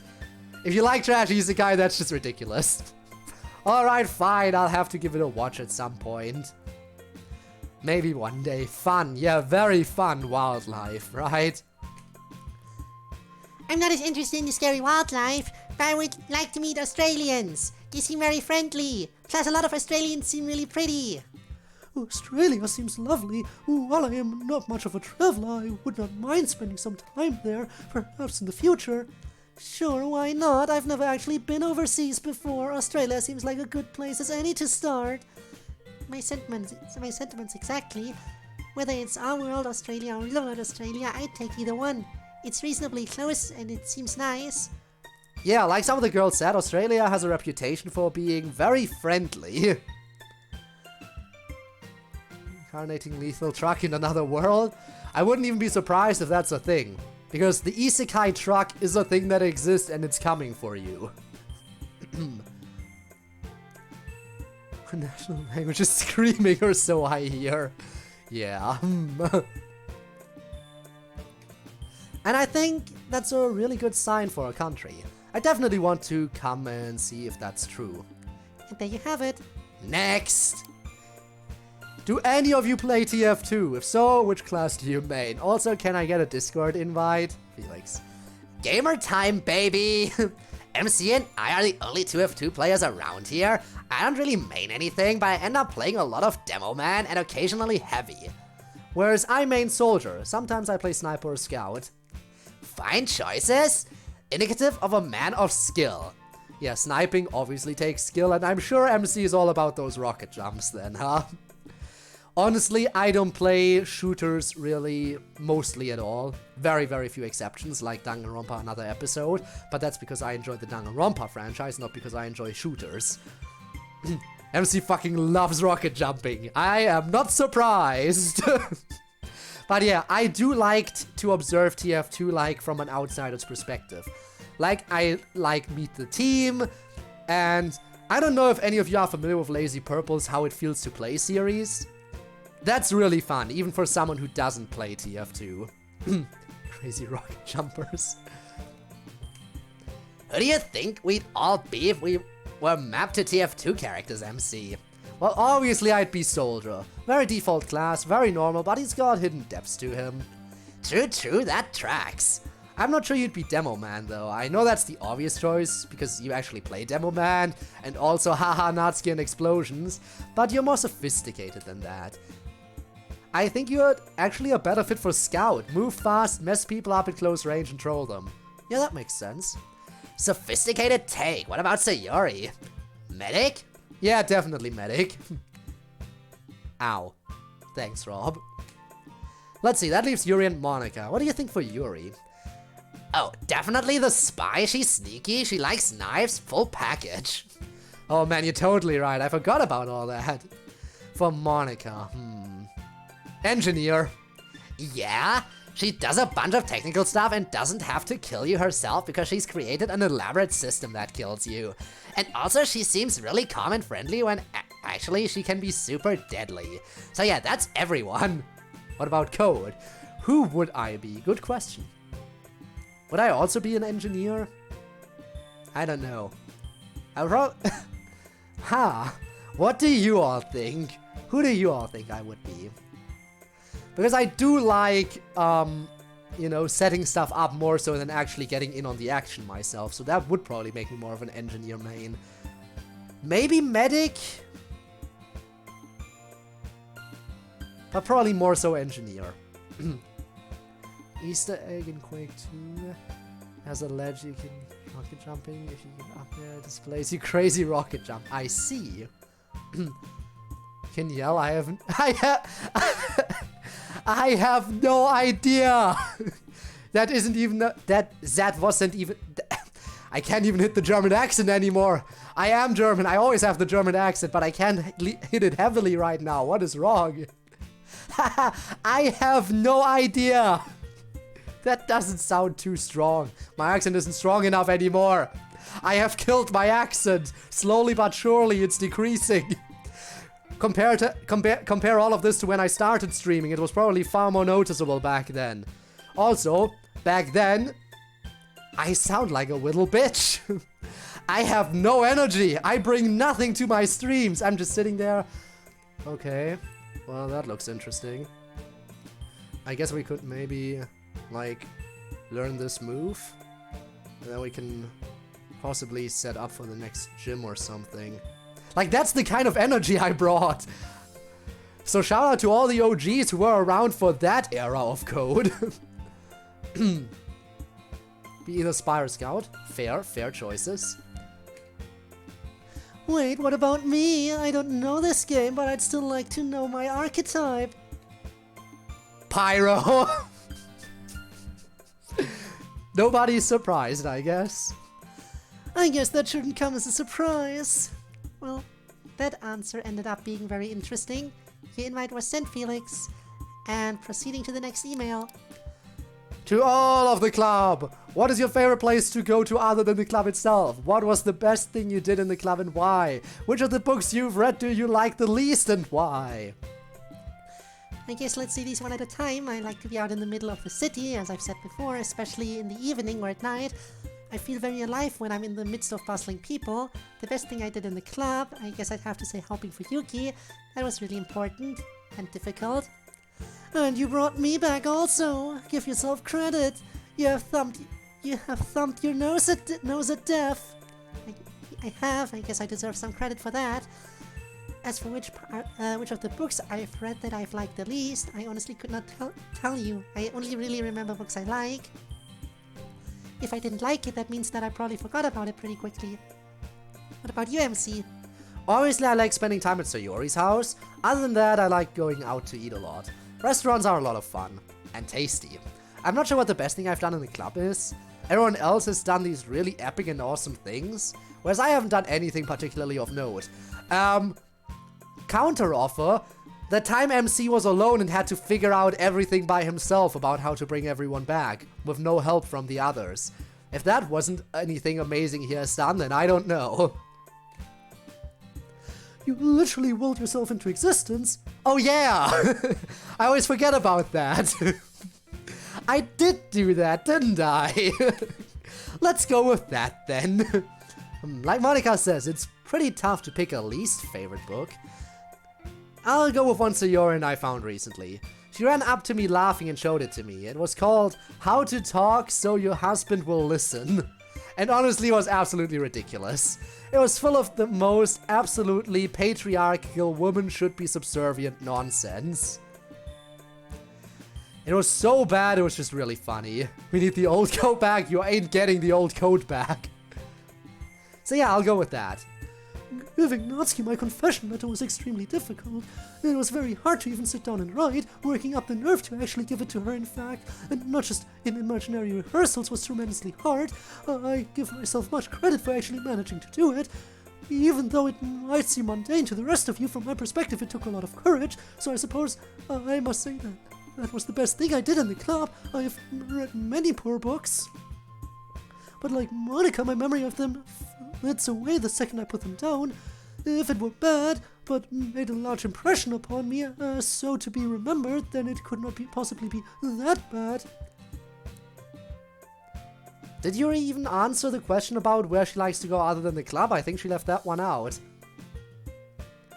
How we always say in German, früher war alles besser. But that is in fact not a true statement, as everyone knows. I know the question is about a place we like to go other than the club, but I really like going to the club though. It's one of the only places I actually enjoy going. I can't say I enjoy going home, right? Oh, I know. I like it when I wake up earlier than MC and go wake him up. That's really fun. And it makes me feel like I'm getting better. I don't know what the best thing I did in the club is. I know that everyone's going to tell me that I probably do a bunch of positive stuff around the club, but to be honest, I can't think of it. Everything seems really normal, I guess. So I'm really not the best person to ask about what feats or whatever I've done in the club. I really thought that book that I showed MC the other day was really funny. I can't believe there are people who still think that way. I don't think I could even come up with a better choice than that. I really look forward to this conference that happens every 2 years of our high school and college science teachers. It's sort of a half seminar, half a fun get-together. You learn all sorts of neat ways to teach, plus they give lectures on new developments in your field that might apply to your lessons. It's a great way to stay up to date and learn how other teachers teach chemistry, so I really look forward to it every couple years, even if I have to pay for it out of my own pocket. Just looked up one of your videos from 3 years ago, and yeah, there's a noticeable German accent back then. I guess there is. But it makes sense that the more I speak, the more I stream, because I don't... Big shocker, but I don't get many other opportunities to speak English in my day-to-day life outside of streaming. Because, big shocker, I live in Germany, where most people speak, in fact, German. So that makes sense why the accent was so noticeable back then. But I guess... I mean, you will never fully get rid of your accent 99% of the time at least. But as long as it's not obtrusive in any way, I don't mind it. That's how he lost his medical license. Yes. That's how I lost my medical license. Indeed. Even if I have to pay for it out of my own pocket. That's not right, you should get the school to pay for it. I have thought about it, but honestly, it's not that expensive, and really, it's only half professionally relevant. The rest of it is just socializing. Oh, fuck. Yes, your English is extremely fluent. The accent is the only hint. I am glad. It is the practice. The practice is the thing that happens if you speak a language. Probably one of the reasons why my Japanese is still so incredibly broken is because, unlike with English, I don't really speak that at all. Well, sometimes I sneak in a teeny tiny fraction of Japanese. Like that one time where I was playing FNF and I was playing Bad Time and I was like, damn, why are Asian people always so good at games? I gotta channel my inner Japanese. And then I just spoke Japanese while playing the song and I beat it immediately. Really hard song, had difficulty beating it, spoke Japanese while commentating while playing, and suddenly I beat it in one try. That is how I beat Burning in Hell for the first time, I think. Japanese is also trash despite being raised partially on Japanese. Also no practice with French. I have no French knowledge at all. Never had it as a subject, never took time out of my day to study it on my own. Brady sometimes talks in English instead of German. That is actually a thing that happens to me 90% of the time now. Like, I'm imagining how... Like, I do the typical thing of overthinking stuff and thinking how conversations could possibly go, and then all of a sudden, while I'm halfway through this conversation in my head, I'm like, hang on a second. This conversation would never happen this way. Because we would talk in German, and I'm thinking in English about this conversation right now. It happens to me all the time. My brain is fine-tuned to English now. I've thought about it, but honestly, it's not that expensive and it's really only half professionally relevant. The rest of it is just socializing. Still seems like a business expense to me. Maybe. I guess the best thing I did in the club was when I deleted myself to bring everyone back. I honestly thought that was the end of the road for me. Although I'm so glad it wasn't. Really, I don't deserve much credit for that though, since really I caused the incident in the first place. Finally, as to my least favorite book, there was this chemistry textbook that I had to teach out of early in my career. It was already about 30 years old when I had to teach with it. And it was just awful. The person who wrote it seemed not to understand the subject at all. I remember the title. It was Experimenting with Chemistry, a Student's Primer. And yes, just constant fundamental errors and mistakes. And it was practically unreadable, no effort to get engagement or be interesting at all. Honestly, it just seemed like someone had just transcribed an existing chemistry textbook. Someone who had no chemistry expertise whatsoever. And they had transcribed it from a language they didn't speak very well. Honestly, now I think about it, that might be exactly what happened, who knows. I'll never forget that awful textbook. I like going to all sorts of places. I really dig old school arcades, like the ones that have neon everywhere and probably laser tag in the back. Oh, I still can't believe you made me do laser tag. Oh, you enjoyed it, stop whining.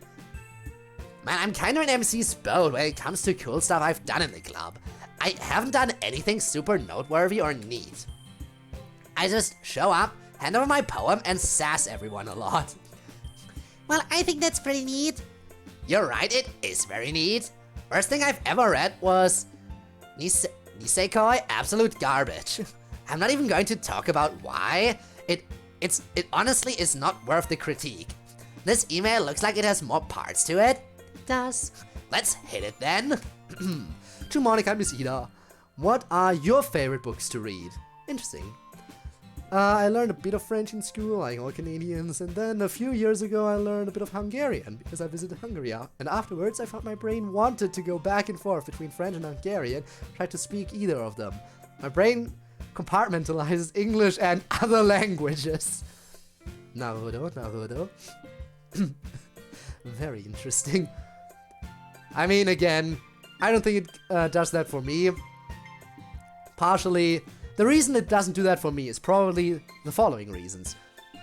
There's 2 languages I speak fluently, so there's not much to compartmentalize. And those 2 languages, I have very specific points where I usually use them. German in my day-to-day life, and English, like, with anything online. So there's really, like, those 2 situations where I use either language. And again, with Japanese, that doesn't really fit cleanly in anywhere. At least not right now. Maybe it will if I finally get better after 3 years of Japanese. You'd think I would be a little bit decent at it. But again, I feel like the lack of actual experience with speaking Japanese is probably what's getting to me at this point still. My favorite book to read, I really like Les Miserables. That's probably my favorite book. Even if you reread it over and over again without end. It's a deserving book. How about you, Miss Ida? Code no Nihongo wa totemo sugoi desu. Yeah. So, demo, boku no Nihongo level wa mada hontou ni hikui desu yo. Boku wa mada hontou niそうですかじゃあ、ありがとう。でも、僕は毎日日本語を勉強しますよ。それで、Yeah. I don't know anything anymore. I'm having a brain fart. I need to switch back to English. Pronunciation is actually really good. Why, seriously, thank you. Thank you. I'll take that. I'll take that, W. Well, unrelated to chemistry, I'm a big fan of Sherlock Holmes stories, so I'd recommend those to our viewer. What does the next part of this say? To Monica, have you ever heard of the visual novel You and Me and Her? There's a character named Suzuki in it. I feel like that's come up before.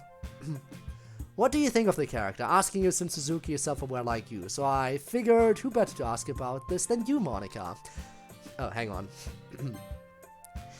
Yeah, I know this visual novel very well. Obviously, the girl in that game and I have some important similarities. She's called Sone Miyuki. Here, maybe she goes by a different name where you are. But I also think we're drastically different. And I'm much less cruel and horrible, or at least I like to think I am. I know I did some terrible things too, but I was more ignorant or in denial, and maybe a little bit mentally compromised from horror and trauma, but she was just needlessly cruel and awful. Maybe that's how some of you see me, I guess, but I think it's different, at least a little. Anyway, on to the next email. Who has the best alcohol tolerance out of the group and who has the worst? Oh, I can answer this one since I've chaperoned you. Sure, I don't see why not. So I have the best alcohol tolerance of everyone here because I'm older and more experienced. And also, you are a raging alcoholic who drinks a lot. She's joking, everyone. Yeah, you're not an alcoholic, but you will slam some beers from time to time. Indeed I will. After me, Yuri, MC, and Natsuki are all roughly the same tolerance level, which is surprising since Natsuki has a good bit of less body mass. Hell yeah, I am awesome! Monica I do not know since she does not drink, but Sayori very much has the poorest alcohol tolerance. A little goes a long way with her. Hey, I'm working on it. We're going to college soon and I'll have plenty of time to work on my alcohol tolerance. That's tolerance. Wait, what did she say? Tolerance. That's tolerance. Yeah! And there you have it. Question, or really not a question, for Natsuki. You thought JoJo was the best anime in episode 5. Pokemon the anime is actually superior, and here's why. Action. Yep, we have action. Story. Great storyline. I don't know if the story's really Pokemon's strong suit, but okay. It seems to take a different turn on the video game, but still keeps some of the lore, such as Team Rocket. Character development, yes, we have a lot. You can clearly see the characters get stronger physically and mentally, except the time where Ash lost to a level 5 Snivy with his Pikachu that he's had along for the journey for who knows how long at that point. Still don't know how he lost to someone who just received his starter Pokemon. Again, yeah, growth, absolutely. Seeing trainers spawn with their Pokemon get stronger as well. Number of drying pans in JoJo equals 0. You know what, that's fair. The drying pan is the most important part. And the jelly-filled donuts. These donuts are great! Jelly-filled are my favorite. Nothing beats a jelly-filled donut. Memes, not as much, but we have Bidoof, Bellsprout, and several other Pokemon made to be the butt of all jokes. Oh, for me? Top tier V8, yeah. Wait, Are you serious right now? Are you trolling me? I mean, sure, Pokemon is a great anime, love the characters, Jessie and James are fantastic. But like, comparing it to JoJo? JoJo is in a whole different league, my friend. Much better action, much more rich story, epic character development, and just completely outclassed on memes. Although I do love Meowth. And yeah, Pokemon good, but JoJo better. Natsuki out. And also next. MC, my man, this mod of yours has gotta be my favorite of your 3 mods. I was really well invested in the story that had been set up. I also laughed a little too hard when I saw Monica's name tag reading John. If you ever decide to do a sequel to that mod, since you left it somewhat open-ended, can we please see what was in the cabinet? We need to know. We do need to know. Yeah, you're absolutely right about these 2 animes that I've never seen. She is so right about it. She's so right. For real, for real. Okay, anyway. Oh, hey, someone liked my mod. I guess now that it's over, I can spoil it a little bit. The mod is based on the introductory scenario for Call of Cthulhu, The Haunting. Yuri lent me the book for it. So anyway, yeah, the cabinet does have some useful stuff in it. It has Corbett's diary, which kind of explains what he's been trying to accomplish there, and also warns you that he has the ability to animate objects. And it has some strong clues that downstairs is where the real solution is. And it also has a pretty good bit of cash. So yeah, that's what's in the cabinet. You should have had 2 guns open it! Why couldn't 2 guns open the cabinet? Study in how to build up and then pay off your character trait. Yep. Spoilers, I guess, if you want to play The Haunting. What's next? Sayori, orange soda, cream soda, lime soda, or grape soda? Oh, this is actually kind of hard. I think I can get rid of grape soda right away. It's alright, it's not my favorite. Lime soda's really good, but it's still not my favorite compared to these other 2. Between orange and cream soda, that's tough. I like them both in different situations, you know. I think I have to go with cream soda though. Although orange soda is fantastic, but cream soda, man, it's like drinking a cake. It's awesome. Well, that was a great question. I want more questions like this one. Incredibly base takes from Sayori. Your 3rd gun, silly? There is no 3rd gun. Cream soda solidarity. As someone who doesn't drink soda basically at all, I would probably get rid of all of them. I don't know. Cream soda does sound like it could be tasty and very sweet. There's still more to this email. Yuri! Oh, that's a long part for Yuri. I gotta agree with Sayori that it's been a little worrying that you've been so clingy to the president role for a while now. Not that you've used for any irresponsible things, it's just that you kinda seem to be a little reliant on the console at times. Also, it was a little odd not being able to hear everyone else's opinions of each other's poems when all we could see was your thoughts. But I guess it was fine. And by the way, did you mean to mention me, the player, to Ria back in episode 35 about MC's writing habits? She didn't seem to question who I was or why we'd affect MC's writing, so I guess it was fine. I actually wondered that too. Glad someone asked about it. Anyway, you may be glad to know my knife collection is at a solid 3 knives. And also, as my neutral special, I wield a gun. Just an air-compressed one for a cosplay I did a year ago. But I keep it for self-defense in case a burglar decides to break in. They'll never see it coming. You clearly sent this a while ago. I suppose I was a little clingy, but no need to worry, I cling no longer. I was so caught up in trying to improve your experience that I may have detracted from it somewhat. I suppose that is the cost of experimentation, and yes, I did accidentally give out a little bit of information to Ria, although we played it off well. It's actually very difficult when you know your life is a simulation not to refer to that fact in front of others. I know my clubmates would agree. Definitely very hard. I've done it too, back before Miss Ida knew. I don't remember that. I don't remember exactly what I said, just that I said something that I immediately realized you should not have heard. Anyway, your knife collection has a humble but noble beginning. I do not think I could fire a gun at someone, even an air-compressed one, nor do I think I could use a knife in anger at another person, whether they were attacking me or not. Obviously, I'm not completely non-violent, it's just stabbing someone feels so intimately wrong, if that makes sense. Natsuki, okay, I'm going to give you the benefit of the doubt and assume that you spiking Monika's drink was a drunk decision. Still a terrible thing you did, and hopefully all is sorted out by now. But if I've learned anything from a popular abridged series, you are still going to be responsible for drunk Natsuki, even if she's an idiot. Yeah, I gotta own that. That was a major fuck up. And it sucks because normally I'd be the person to scream at someone to respect a boundary like Monika has around alcohol. And then there I was, going and being an asshole. And I mean, yeah, it was a drunk decision. And in fairness, I'm kinda new to being drunk and dealing with that whole headspace. But no excuses. Fuck-ups are fuck-ups. Another reason why I'm never getting drunk, haha. And it doesn't matter if you're sauced when you fuck up. What I did was terrible, I knew better than to do it, and did it anyway. Yeah, again, when you are drunk, you lose a little bit of control over yourself.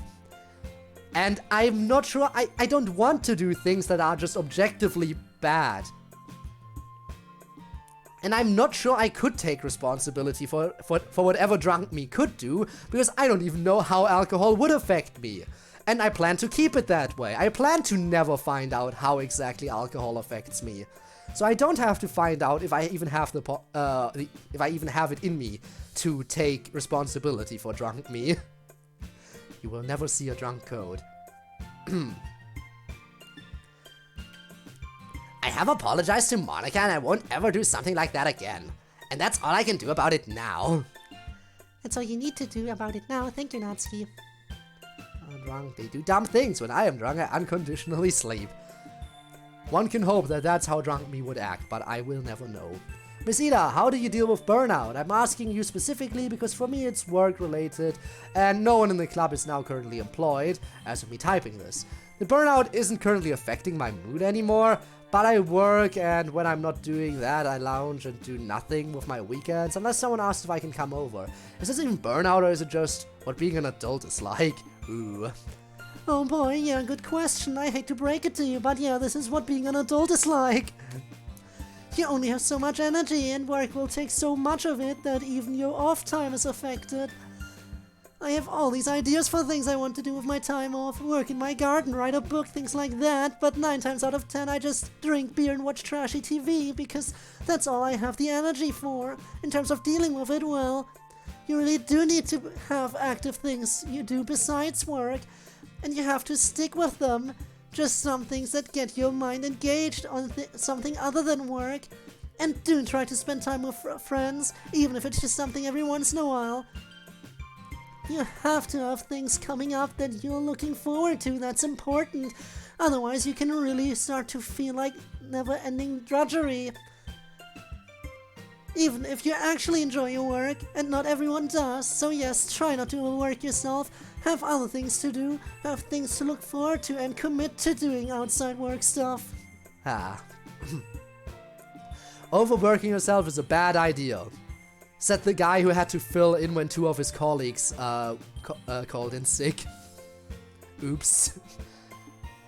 And that is all the detail you're getting from my daily life from my daily life today. It wasn't that bad. It was only for a full week, I think, of 2 people being having called in sick, and me filling in like crazy. Oopsies. Oopsies on my part. Oh no.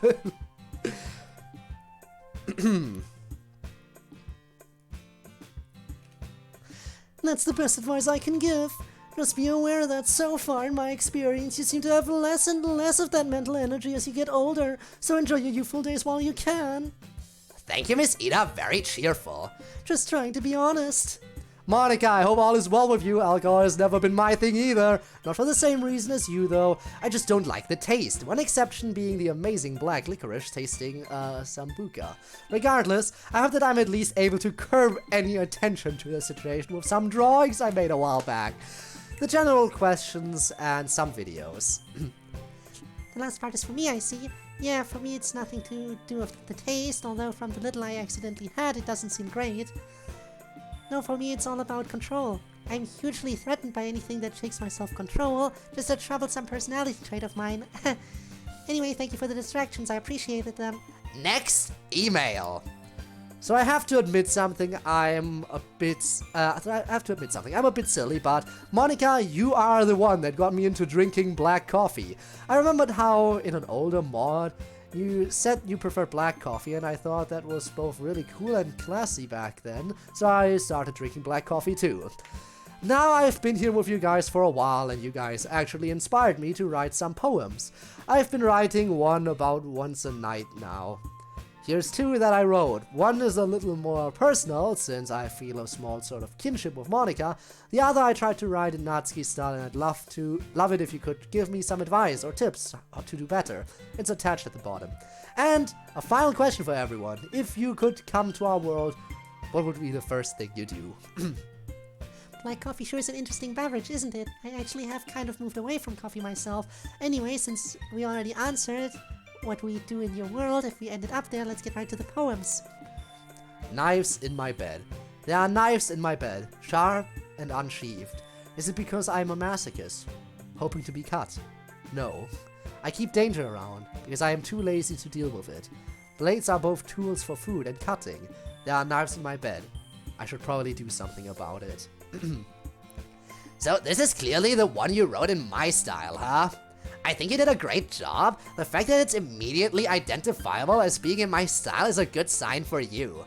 And also you totally get across that sense of lazy indifference to a terrible danger. I know exactly what you're going for. Good me poem, bud. And then they also wrote a Monica poem, right? Right? Well, Monica, I will find you. She will. And that's a promise. Would normally be counted as a threat, huh? The Garden of Reality. You see me. How? You aren't real. Or rather, realized. Yet. To get to me, you poured all your power and knowledge in vain. If this were Eden, I would tear a rib from my flesh and realize you with me. But this is Earth, so I will work through pain, the night and rain, to tear you from the games. Bit by bit, bite by bite, I work, it will be done, so we can have our own Garden of Eden. Give me a moment to read it. It's very sweet, I appreciate the references to Genesis. It does sometimes feel as though I'm undergoing some original sin-mandated punishment, although the reality of the situation is that I'm just trapped in a video game. I like the poem though, even if I'm not exactly sure what work it is you're going to do. But I wish you good luck. Thanks for submitting the poems. Let's see the next email. Monica, your thoughts on the game of Mori. I say a lot of you and Yuri especially, would be interested. If so, would you get along with any of the characters? Mainly asked this cause does feel would get along well. But also the fact that Omocat, the creator, this little artwork, and I say you and Mari would totally get along really well. Well, Mori, huh? I haven't really played it. It has an interesting art style, though. I've heard that it deals in similar themes to our game to some extent. Also, I took a look at the artwork and thought it was pretty neat, although we can't really show it here for usual copyright reasons. She looks a lot like Yuri with Sayori's general demeanor, but let me stop monopolizing our time with this part of the email and move on. Yuri, it be the Xenoblade Chronicles series. You don't have to play it, but watching and learning the story, I say it be a well done story for you. I'm also quite enjoying 3, so that can also be a good one to check out. Of course, just check out all of them. Question. Would be who is your favorite character from the series? Side note, do not take care, not accidental spoilers, especially 3. Another question for Yuri, if you don't plan to use your knife for fighting, do you at least know the basics of CQC? And if you don't get this reference, Natsuki, be a dear and recommend this series too, as it holds a great story and lore. Metal Gear. I believe, right? Unless I am mistaken and got the meme wrong, because I haven't actually played the Metal Gear series. Boy.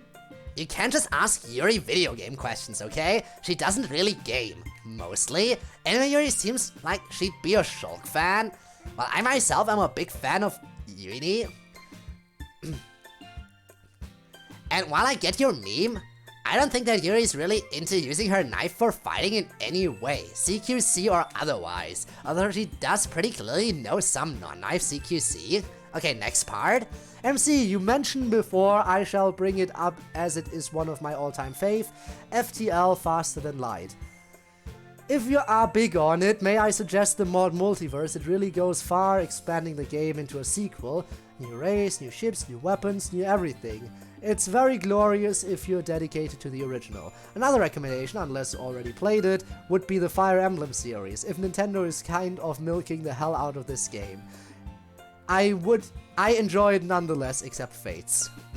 FTL is fun, is it now? I mean, MC seems to agree. Oh yeah, FTL is great. I've played a ton of FTL. Maybe too much. I've been trying to beat the game with every variant of every ship on the hardest difficulty. It's really hard. Finally awake, running toward me from the distance, waving her arms in the air like she's totally oblivious to any Hey, you're finally awake. to herself. That girl is Victories with Sora, every ship. my neighbor and good friend since we were children. So you did what MC is working towards. You never see yourself making today, but it just kind of works out because you've known each other Sorry for so indeed. long. We used to walk to school together on days like this, but Star. And it will always be about Star. It's really hard, but anyway, yeah, I'm really into FTL. Fantastic game, probably my favorite roguelike game ever made. I thought about playing some mods, but I'm just on the quest to beat the game with all the ships right now. And so far, it's really enthralling for me. Maybe after I finish that, I'll check out some mods. I haven't really played much Fire Emblem though.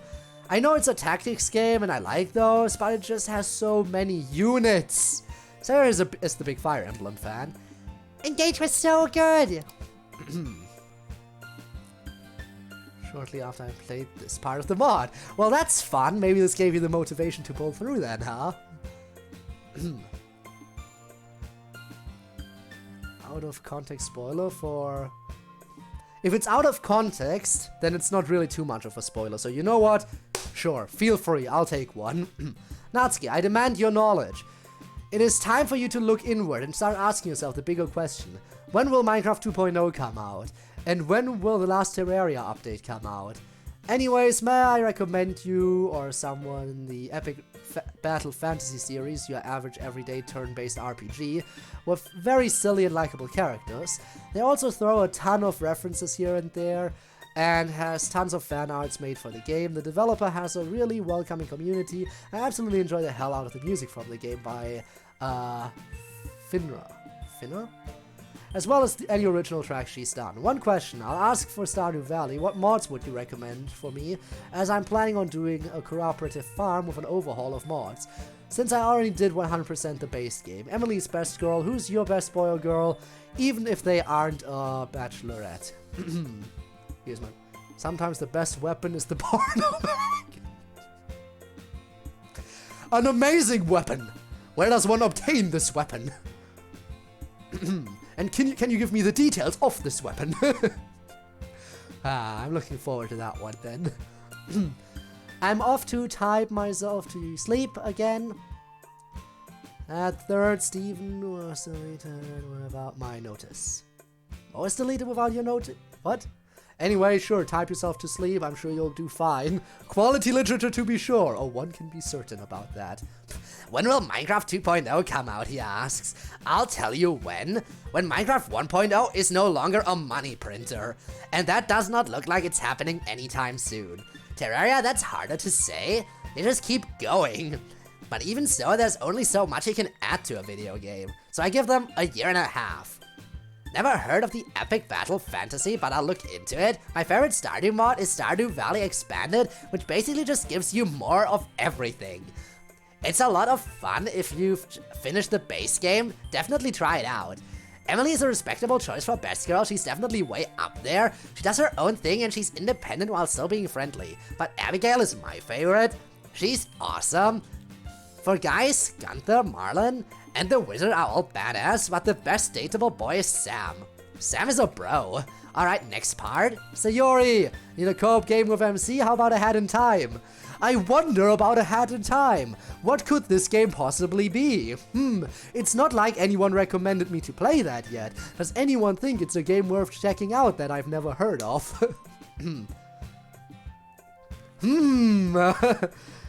Tall purple hair girl. Yes, interesting. Alright. I believe this was mentioned already before, but if you haven't played it together, go for it. It's cute as heck. I guess another recommendation would be 100% Orange Juice.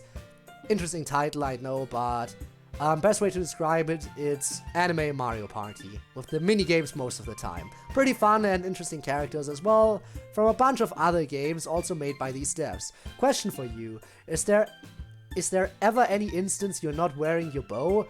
And would we ever get a chance to see that? I've heard of A Hat in Time. I've never played it though. About the Orange Juice game. How does Mario Party without the minigames work? Like, what do you do? I guess you still go around the board and stuff, but that seems kind of boring without the minigames, so I'll check it out. And no, you'll never get to see me without my bow. I love this bow. And I wear it almost all the time. She frequently forgets to take it off before bed even. Yep. 24/7 bow. You shouldn't do that though, Ban. It's bad for your hair. Miss Ida, no games, instead TV series, which the club mentioned before. Go watch Avatar, The Last Airbender. You enjoy fire, so you'll enjoy this show, until the Fire Nation attacks, that is. Along with the other three elements, story is perfect, and I agree to Monica, if I remember correctly, Uncle Iroh best character. Question would be how well know your club members if they were stranded on an island. Who would be the first to eat who? I guess, to also follow up Miss Ida's recommendation, here's one for all. Your thoughts on The Legend of Korra, and who's your fave character from it. And tell me why it's Varric. Meaning show and everyone should watch it. So I've heard. But I am uncultured, and I will always be uncultured. I mean, thanks for the recommendation, but I'm not super into anime. And even if I were, I don't have the time to watch a series. Like, I barely have a few minutes here and there to watch trashy TV and drink beer. I usually don't have enough of that time to get through a whole actual show, but if that ever changes, I'll let you know. Let's see, next question is who would eat who if they all were stranded on an island. I like to imagine these students would find a way to survive without eating anyone. But if it really came down to it, Sayori would try to have everyone else eat her. And then the club would stop her from doing that. And then they'd decide that either Yuri or MC would get eaten because they provide the most food. Or that Monica would get eaten because she'd feel obligated to do it. I'm definitely not getting eaten. Sweet. Yeah, again, you don't provide enough food. It's overall better constructed. Is it? Okay, I see. Eat. I'm going to say, what kind of eating are we talking about? Oh no. The lines. Okay. Oh, beloved, there is barely enough flesh to sate up. Okay, that's enough. Hate to break it to you, but I'm the only one who's watching Legend of Korra.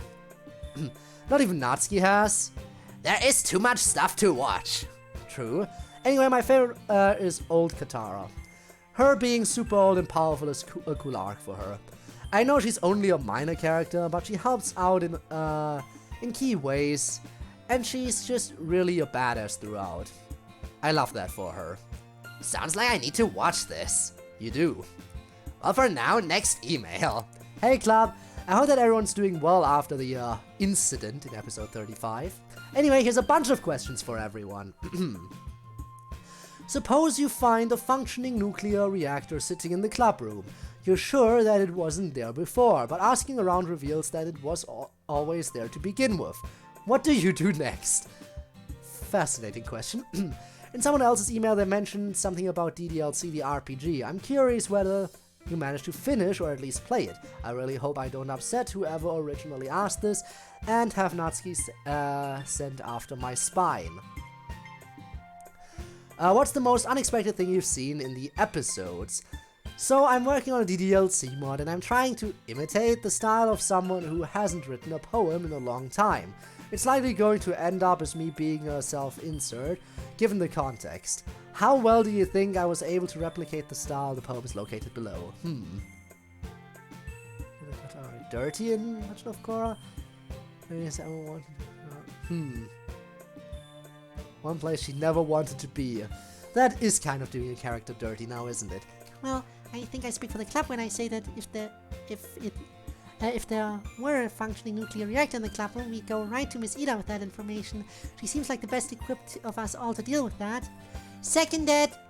Whoa, I'm not a nuclear physicist, I'm a chemist. I mean, I do know a little nuclear physics, but not enough to run a reactor.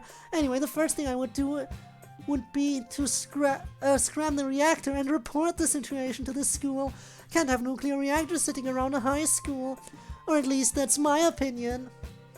Oh, the idiot will see the RPG. Yes, Monica and I both finally played it. Oh, I enjoyed it greatly.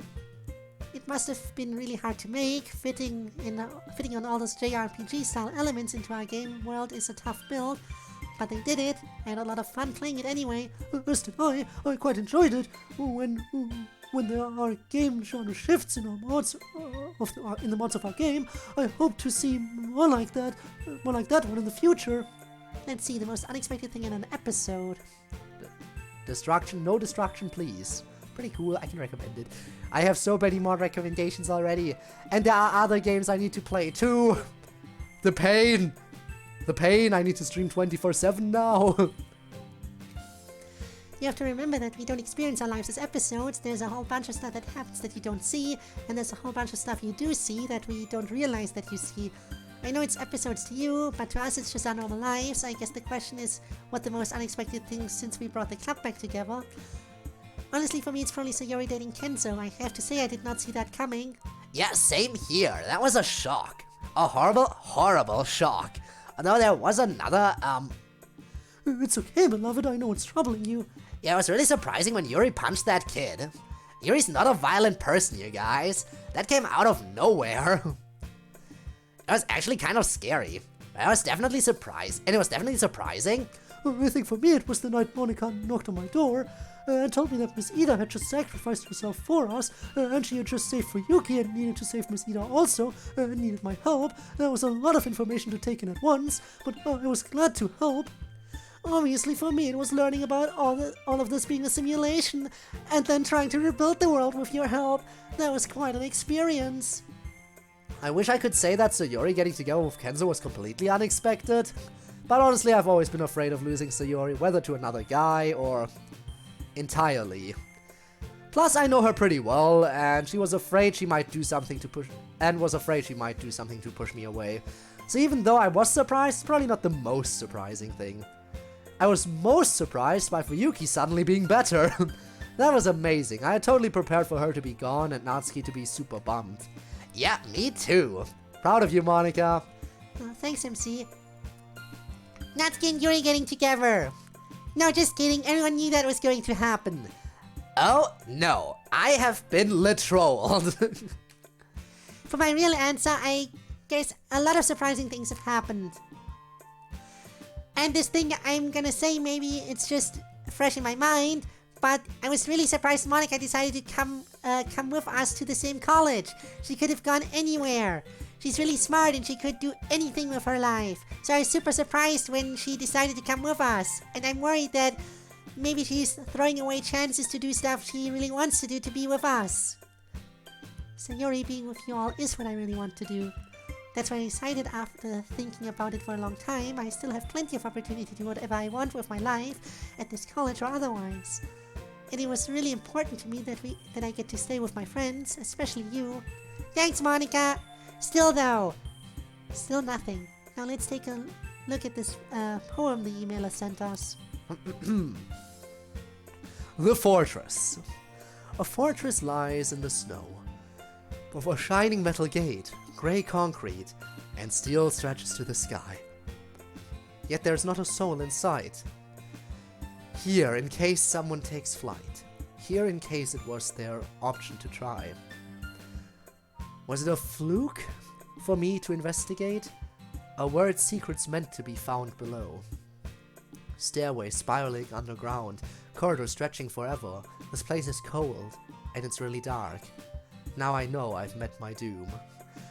I find myself in a gigantic room, filled with scratches and marks. To keep people out? That purpose was never. It was meant to keep something bound. It is difficult to assess whether you got the style right. The style, as you put it, is the style of someone who hasn't written a poem in a long time, and that could be many things depending on the person. There is a certain stiltedness to the meter that doesn't read of inexperience or rust. The poem makes somewhat questionable use of ellipses, Still being a punctuation nerd. but overall, the images you chose to paint come across well. And I'm guessing the big payoff here is that you were the something they were keeping bound? Like you're aware of or something? Hard to tell. But yeah, like Yuri says, I think you got the style of someone who's shaken off the style of someone who's shaking off rust pretty well. Go for it, bud. And as for us, let's see the next email. And then we can take another break, Monica. We've been doing this forever. Of course, But I am not taking a break. I will continue. First of all, congratulations on graduating. I know you all worked really hard getting up to this point. And I know how much it means coming from this side of the screen. But I want to say I'm proud of you. And you're going to the same college too. But that last part raises a concern for me. This is morbid, but what if the current president dies? The next in line would become president, right? But what if there's a fire or an attack at your college? Or if an earthquake or tsunami happens? All of you being in the same place at once is really dangerous, especially if your entire reality depends on at least one of you being alive. Ooh, that is a very, very interesting question. Have you ever heard of a designated survivor? The gist is that in the US, at least one person in the line of presidential succession has to be in a safe location if the others are all together. Wouldn't it be wise to do something like this? Just for the fate of the world, even if it meant never being all together at the same time? Or have you worked out an alternative solution that doesn't involve someone being left out? Sorry that it got a bit dark, cheers. Well, the next in line will probably be Ria now, right? Ria is the new club president, essentially, so I assume it would go to her after this. What if the earth explodes? What then? I know, right? Oh, good question. Yes, I've given this a lot of thought. Well, as you already know, there's a succession built into the literature club, even now that we've graduated. So Yuri's first in line of succession, then Yuri, then Natsuki, then MC. And we can also jumble that around if we want to by voting on it. Now, normally I get what you're saying about us not being in the same place at the same time, but that'd be hard for us to avoid. We're just young students, not a well-organized government. But anyway, it doesn't matter. Our files are backed up in an area where you actually can't get to them. After the whole thing with Miss Ida, I even periodically take a save state and upload it to the same place. In the event of a real catastrophe, I have the game rigged to reload the save while sending a log back to me. That way I can know what triggered the problem and take steps to avoid it. I'm hopeful that we won't need anything like that ever again though. With our current arrangement with Miss Ida mining things at the school, we should be perfectly safe. I guess that sounds like I'm tempting fate, but I really do think it's fine. Thanks for thinking of our safety though. Phew, and with that, time for a break. Time for that break, I promise. Let's take 20 minutes, then meet back here. Grab a drink or something. I will grab a drink. I know you didn't redeem the hydrate, Monica, but I will hydrate.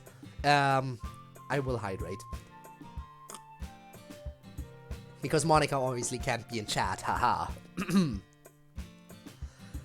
It's been established at this point that if Monica dies or is deleted, she can just reconstitute herself. Also true. There actually aren't too many more left.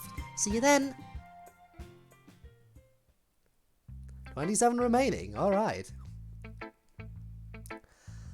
Now I'm curious. I'm curious about how I should split this all up. Because I basically have to stream this game again next week, because I can't make it through all of this in today's stream. The question is where I should do the stopping point so that the next stream would still be a reasonable length.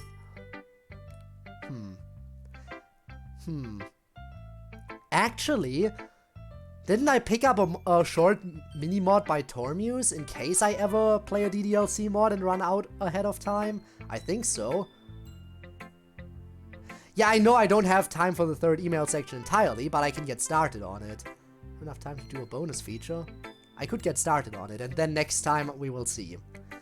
Sense to go for the 3-hour mark, then save it and come back next week. I could go for the 3-hour mark and save it there and come back next week. Also a fair option.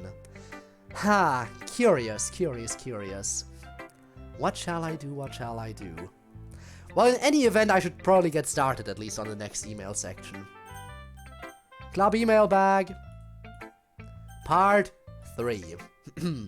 And we'll see if my email is included in this, or if I was a bit late. Not sure if I wrote before August. But I guess we'll find out. Alright, we've actually done over 2/3 of them all at this point. I think so we should have too many left to go. Shall we get back to finishing out our email bag? Yeah! Well, let's jump right in. To all the club, what do you think college will be like now that you're going there? If you haven't gone there already. If you could describe yourselves in one word, what would that word be? And what process do each of you go through when making your mods? I'm just wondering, because everyone's writing style is different. Meaning your mod writing process is probably different as well. Ooh, interesting. Played yet? Literature Club, Christmas with Monica, Gay Lesbian Club, and a demo for Turquoise. There are, yes, those exist. But I'm not sure if I'm not usually that big of a demo kind of guy. I like waiting for stuff to be released entirely. Imagine, I could play Gay Lesbian Club just to cash in on the controversy that surrounded it for a while, which I still don't get. I still don't get it. Tormies, you know what to do. Make it more gay. A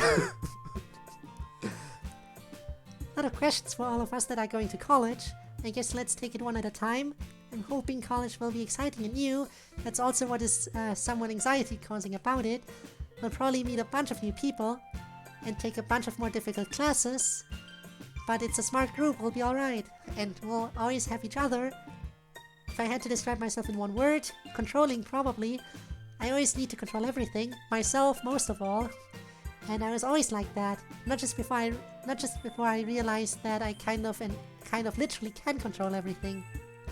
Which is why maybe it's a little uncomfortable that I of all people have that power, or maybe it's a good thing, who knows. But yeah, controlling.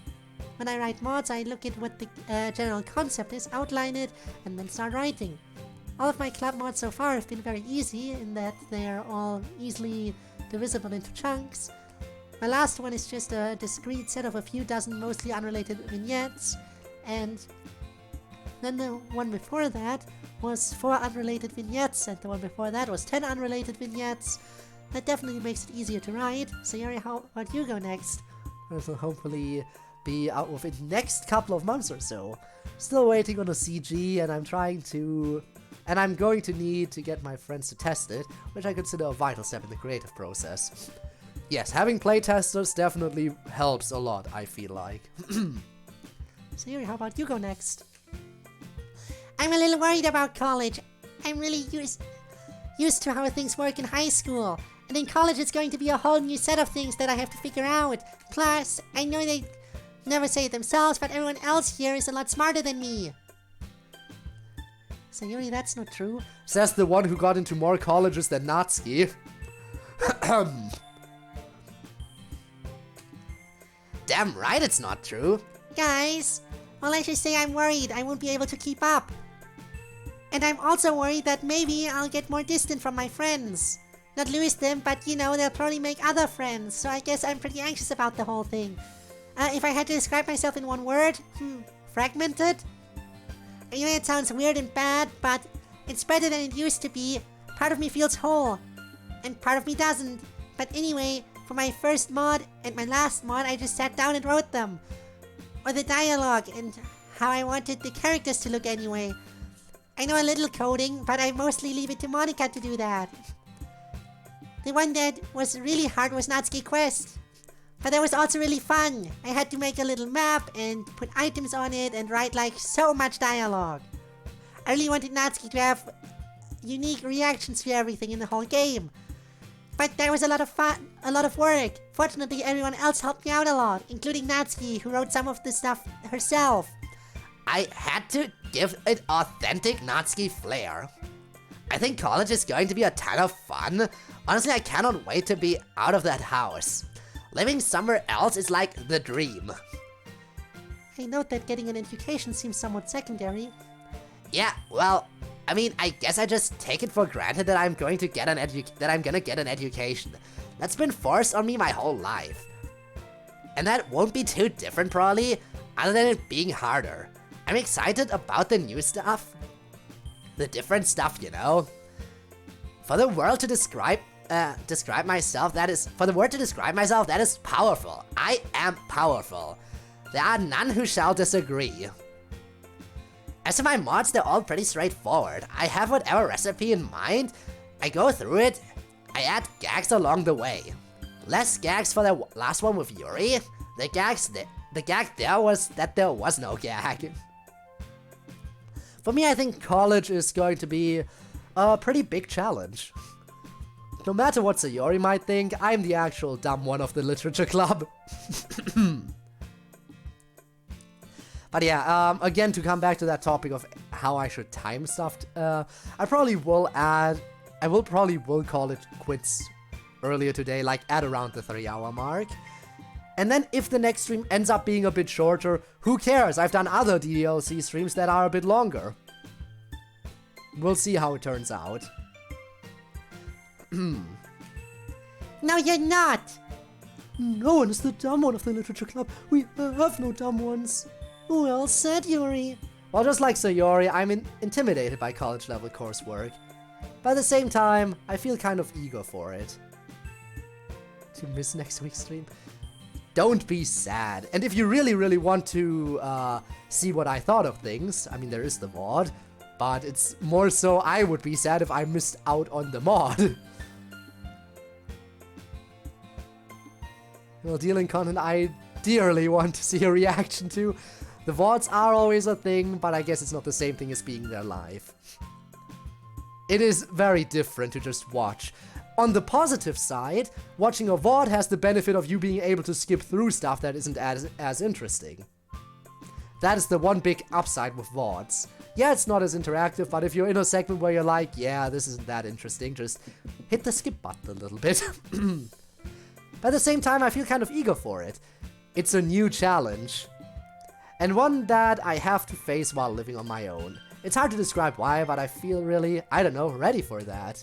Set it to double speed, that is also a thing, yes.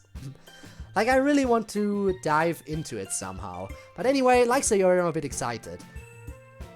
But with a lot of anxiety. I have a lot of people besides the Literature Club that I have to measure myself against. If I had to describe myself in one word, it would be persistent. I'm not the smartest guy or the strongest guy, but I don't give up very easily.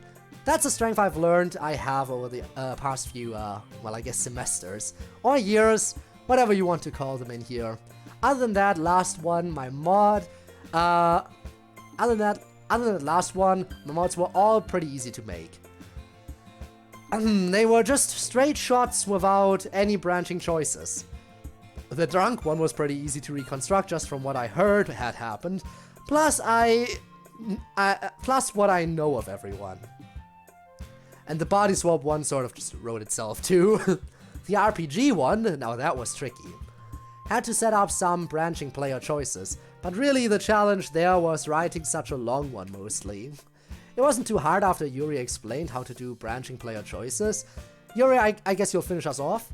Oh, I shall. I'm eager for college. I suspect it shall broaden my mind to degrees I cannot now fathom.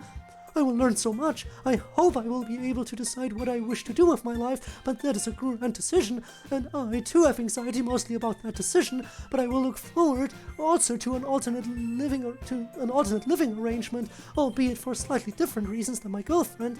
If I had to describe myself in one word, one is rather difficult. Perhaps complicated is the best way of putting it. I'm a complex creature, but then I suppose we all are.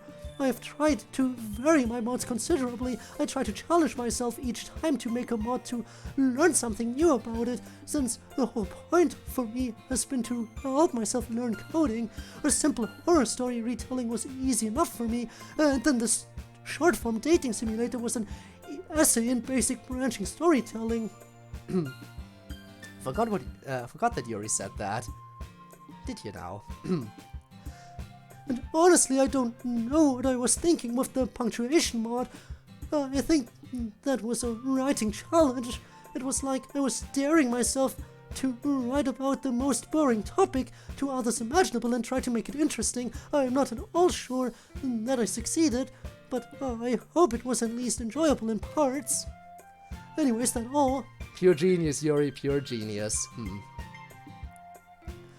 Oh my god. You know, I am kind of glad that I'm not streaming for longer, because I think I'm having a moment right now. I hate those moments. Do you have those moments where you just get lightheaded and randomly start sweating? I will drink, because that will help. But yeah, I am getting lightheaded and slightly dizzy, and you know, it's sweating, and the books. I'm having the books right now. So yeah, going for another hour is probably not a good idea today. But I will go a little bit longer. Maybe 1, 2, maybe 3 more emails, who knows. That's when I grab a snack. You see, I usually eat after I'm done streaming, which I will also do today. Sent in my email response to Natsuki's question about how to summarize Yuri with the word. I said complex. Now it looked like I was copying Yuri. Ha, imagine that. Anyways, that's all. No, this email also has individual questions for us. Well, let's get to them. Just a couple cookies or a sugary drink. Fair, fair. I will eat properly after the stream is over. To Monica. How did you keep the camera on after graduation? What would have happened if what you did didn't work out the way it did? And how did it feel to not be president for longer than usual? Well, how I keep the camera on is my secret. If I hadn't managed it, then we'd still live our lives like normal. It's just that you wouldn't be here to see it. As for what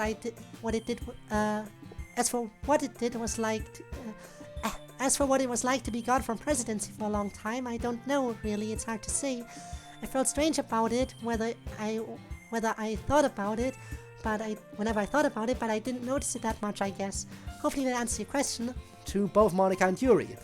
How did you both become so good at coding? I'm impressed that you've been able to send code packages in Yuri's case, or break the loop while still allowing me to see everything in Monica's case. Pretty the same answer here for both of us. Lots of practice for me. I tried to code many different things. A lot of experimentation in sandboxes. It was frustrating and difficult, but rewarding. Yeah, practice here also, and also weird intuitive understanding of code granted by me by being made of it and aware that I and everything else I see is made of it. That helped. As did the desperate motivation to get your attention. So yeah, a lot of different factors for me, but practice was the main one. To Natsuki and Yuri. If you had to describe your relationship in 10 words or less, how would you describe it? Same goes for MC and Sayori. This is easy. I only need one word. Restful? That is precisely the word I would use. I am safe to relax and be myself with Natsuki. I feel protected from the world in her presence. I feel understood and seen and not judged, except in a fun, kidding way. Yeah, that's it. Plus, Yuri's she makes you feel like the world is all very manageable. And though it's full of shit, it's something you can put your hands on and figure out. She just gives you that vibe like you can handle it all, you know? Because she handles it all. I don't really know how to put it, but yeah, restful. And maybe safe too, like Yuri said. Or maybe I'd say restful because it's safe. Yes, exactly. Sayori and MC spend a few seconds conferring in whispers to each other. Meant to be. That's what we are. Yeah, not just because we're such a good match, but because we're like made that way, to be together, and it feels right. Very cute. Sayori, do you think... how do you think you'll feel in this new environment?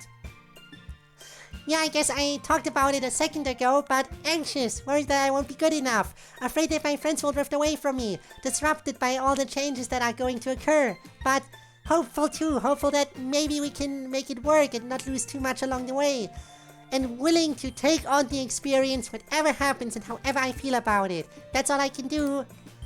And Miss Ida, if you're answering these emails, how do you feel knowing that your students are now college students? And another thing that isn't a question, I really liked seeing your journey throughout these years, from trying to figure out which the club is hiding, to being the supervisor of the club, to going on a great date with someone you liked, and probably being in a relationship with them now. Your journey has been great to watch, and I hope I get to see you again.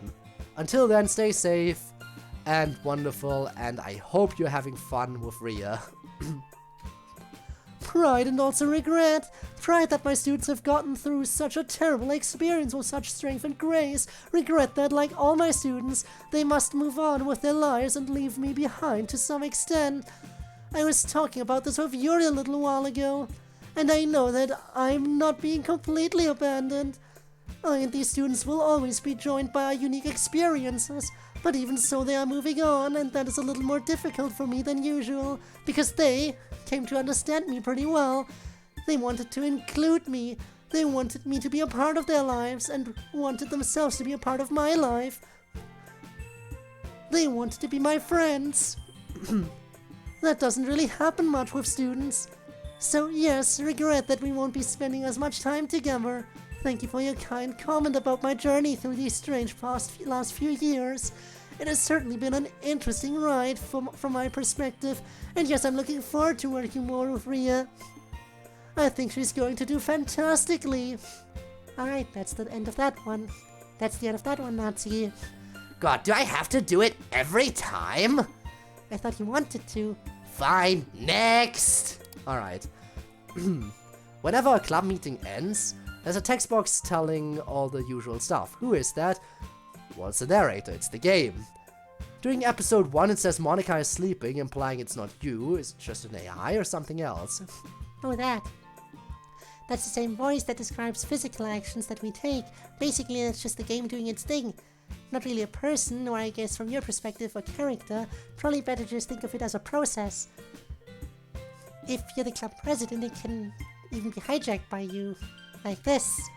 So yeah, not really an AI, just a coded part of the game. Is the best way to think about it. Moving along.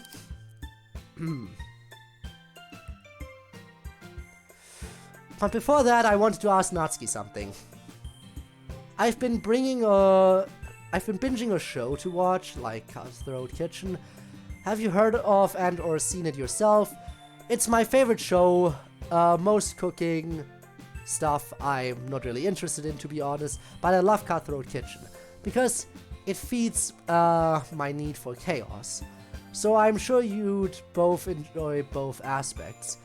Imagine cooking with one arm literally tied to the other behind your back, or blindfolded, or baking brownies in only paper bags.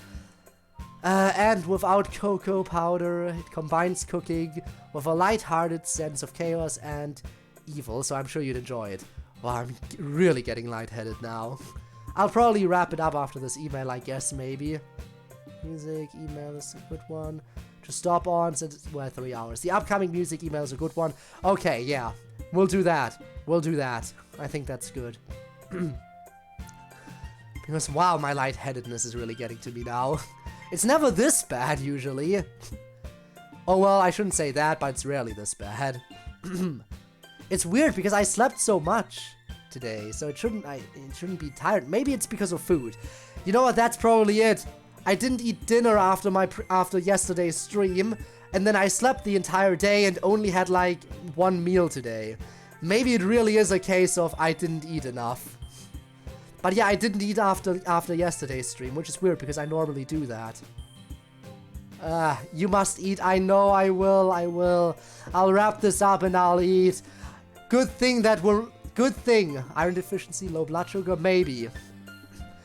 Probably a good thing that today I've realized that we won't need 4 hours to get through all this stuff. The sweating is getting worse too, yikes. The second email after this one, but you probably would not get that far if you're lightheaded, yeah. I'll do this email and maybe one more, and then I'll eat.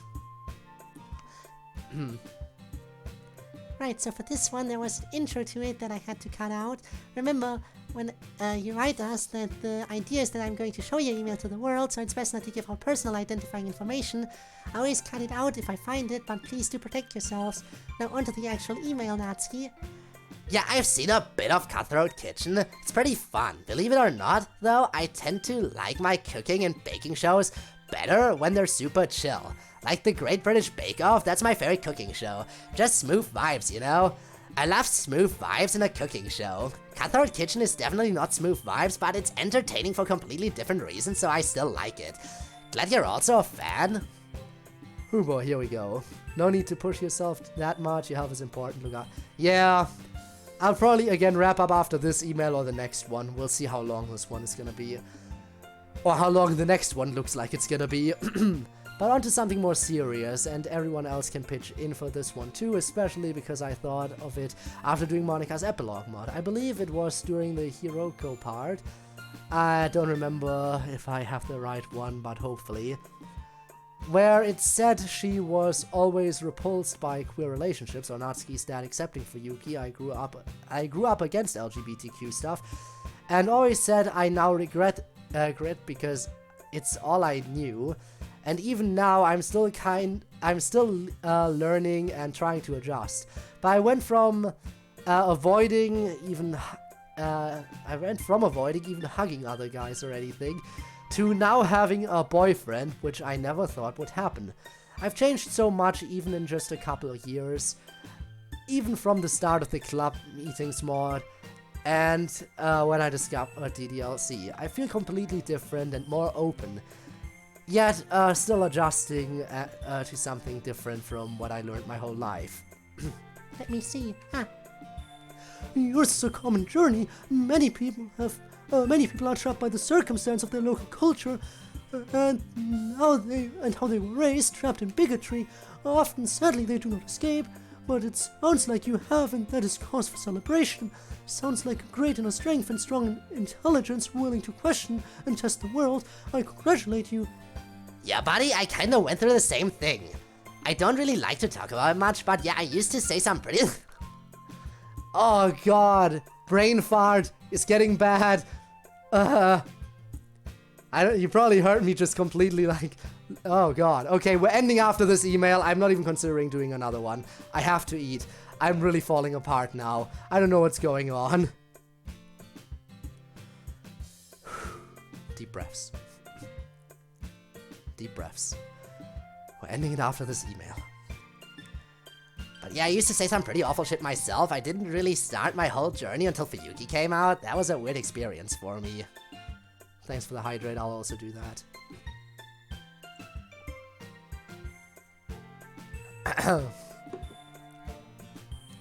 Because I had my whole careless bigot thing going on, but also I loved my sister a lot and still do. Go rest. Yes, just a second. Just one email. I can do one more email. So I had to change a lot to be there for her, and I did. And my parents did too, although it was harder for them, I guess, because they were older. But they did it, both of them. I give them credit for that. Even my dad. Anyway, yeah, fast forward, here I am. I am now myself one of the 3 queer girls of the literature club. Who would have thought? Who would have known? I'm honored that we would play any role, however small in your journey. If we have helped you learn, or even given you a little bit of courage to be who you are, well, That makes all this worth it for me. I wish you much luck and love on your journey going forward. I and the rest of us believe strongly in your beauty. Be well. Ah, that was a sweet one. Yeah, I'm really glad for that email. Okay.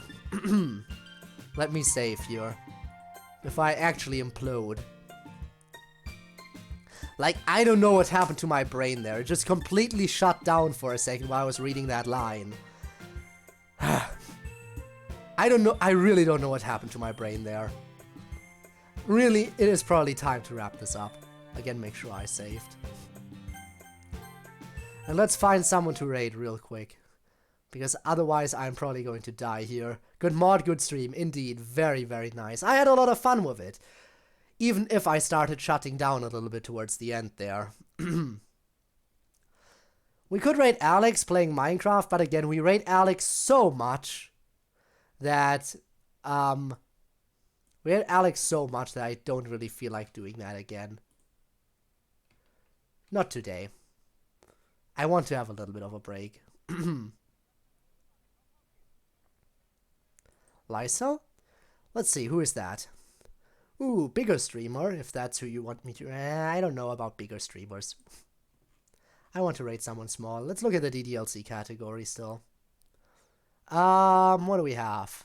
Anyone playing DDLC who looks like a small streamer. This person looks like they're taking some emotional trauma because they are just at the Sayori moment. But there are 10 viewers too, which is not what I want. I want someone small here. Playing DDLC Plus. Also fair, yes. I could look into DDLC Plus.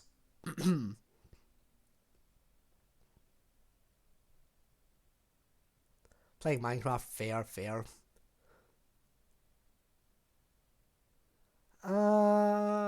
What is this person like?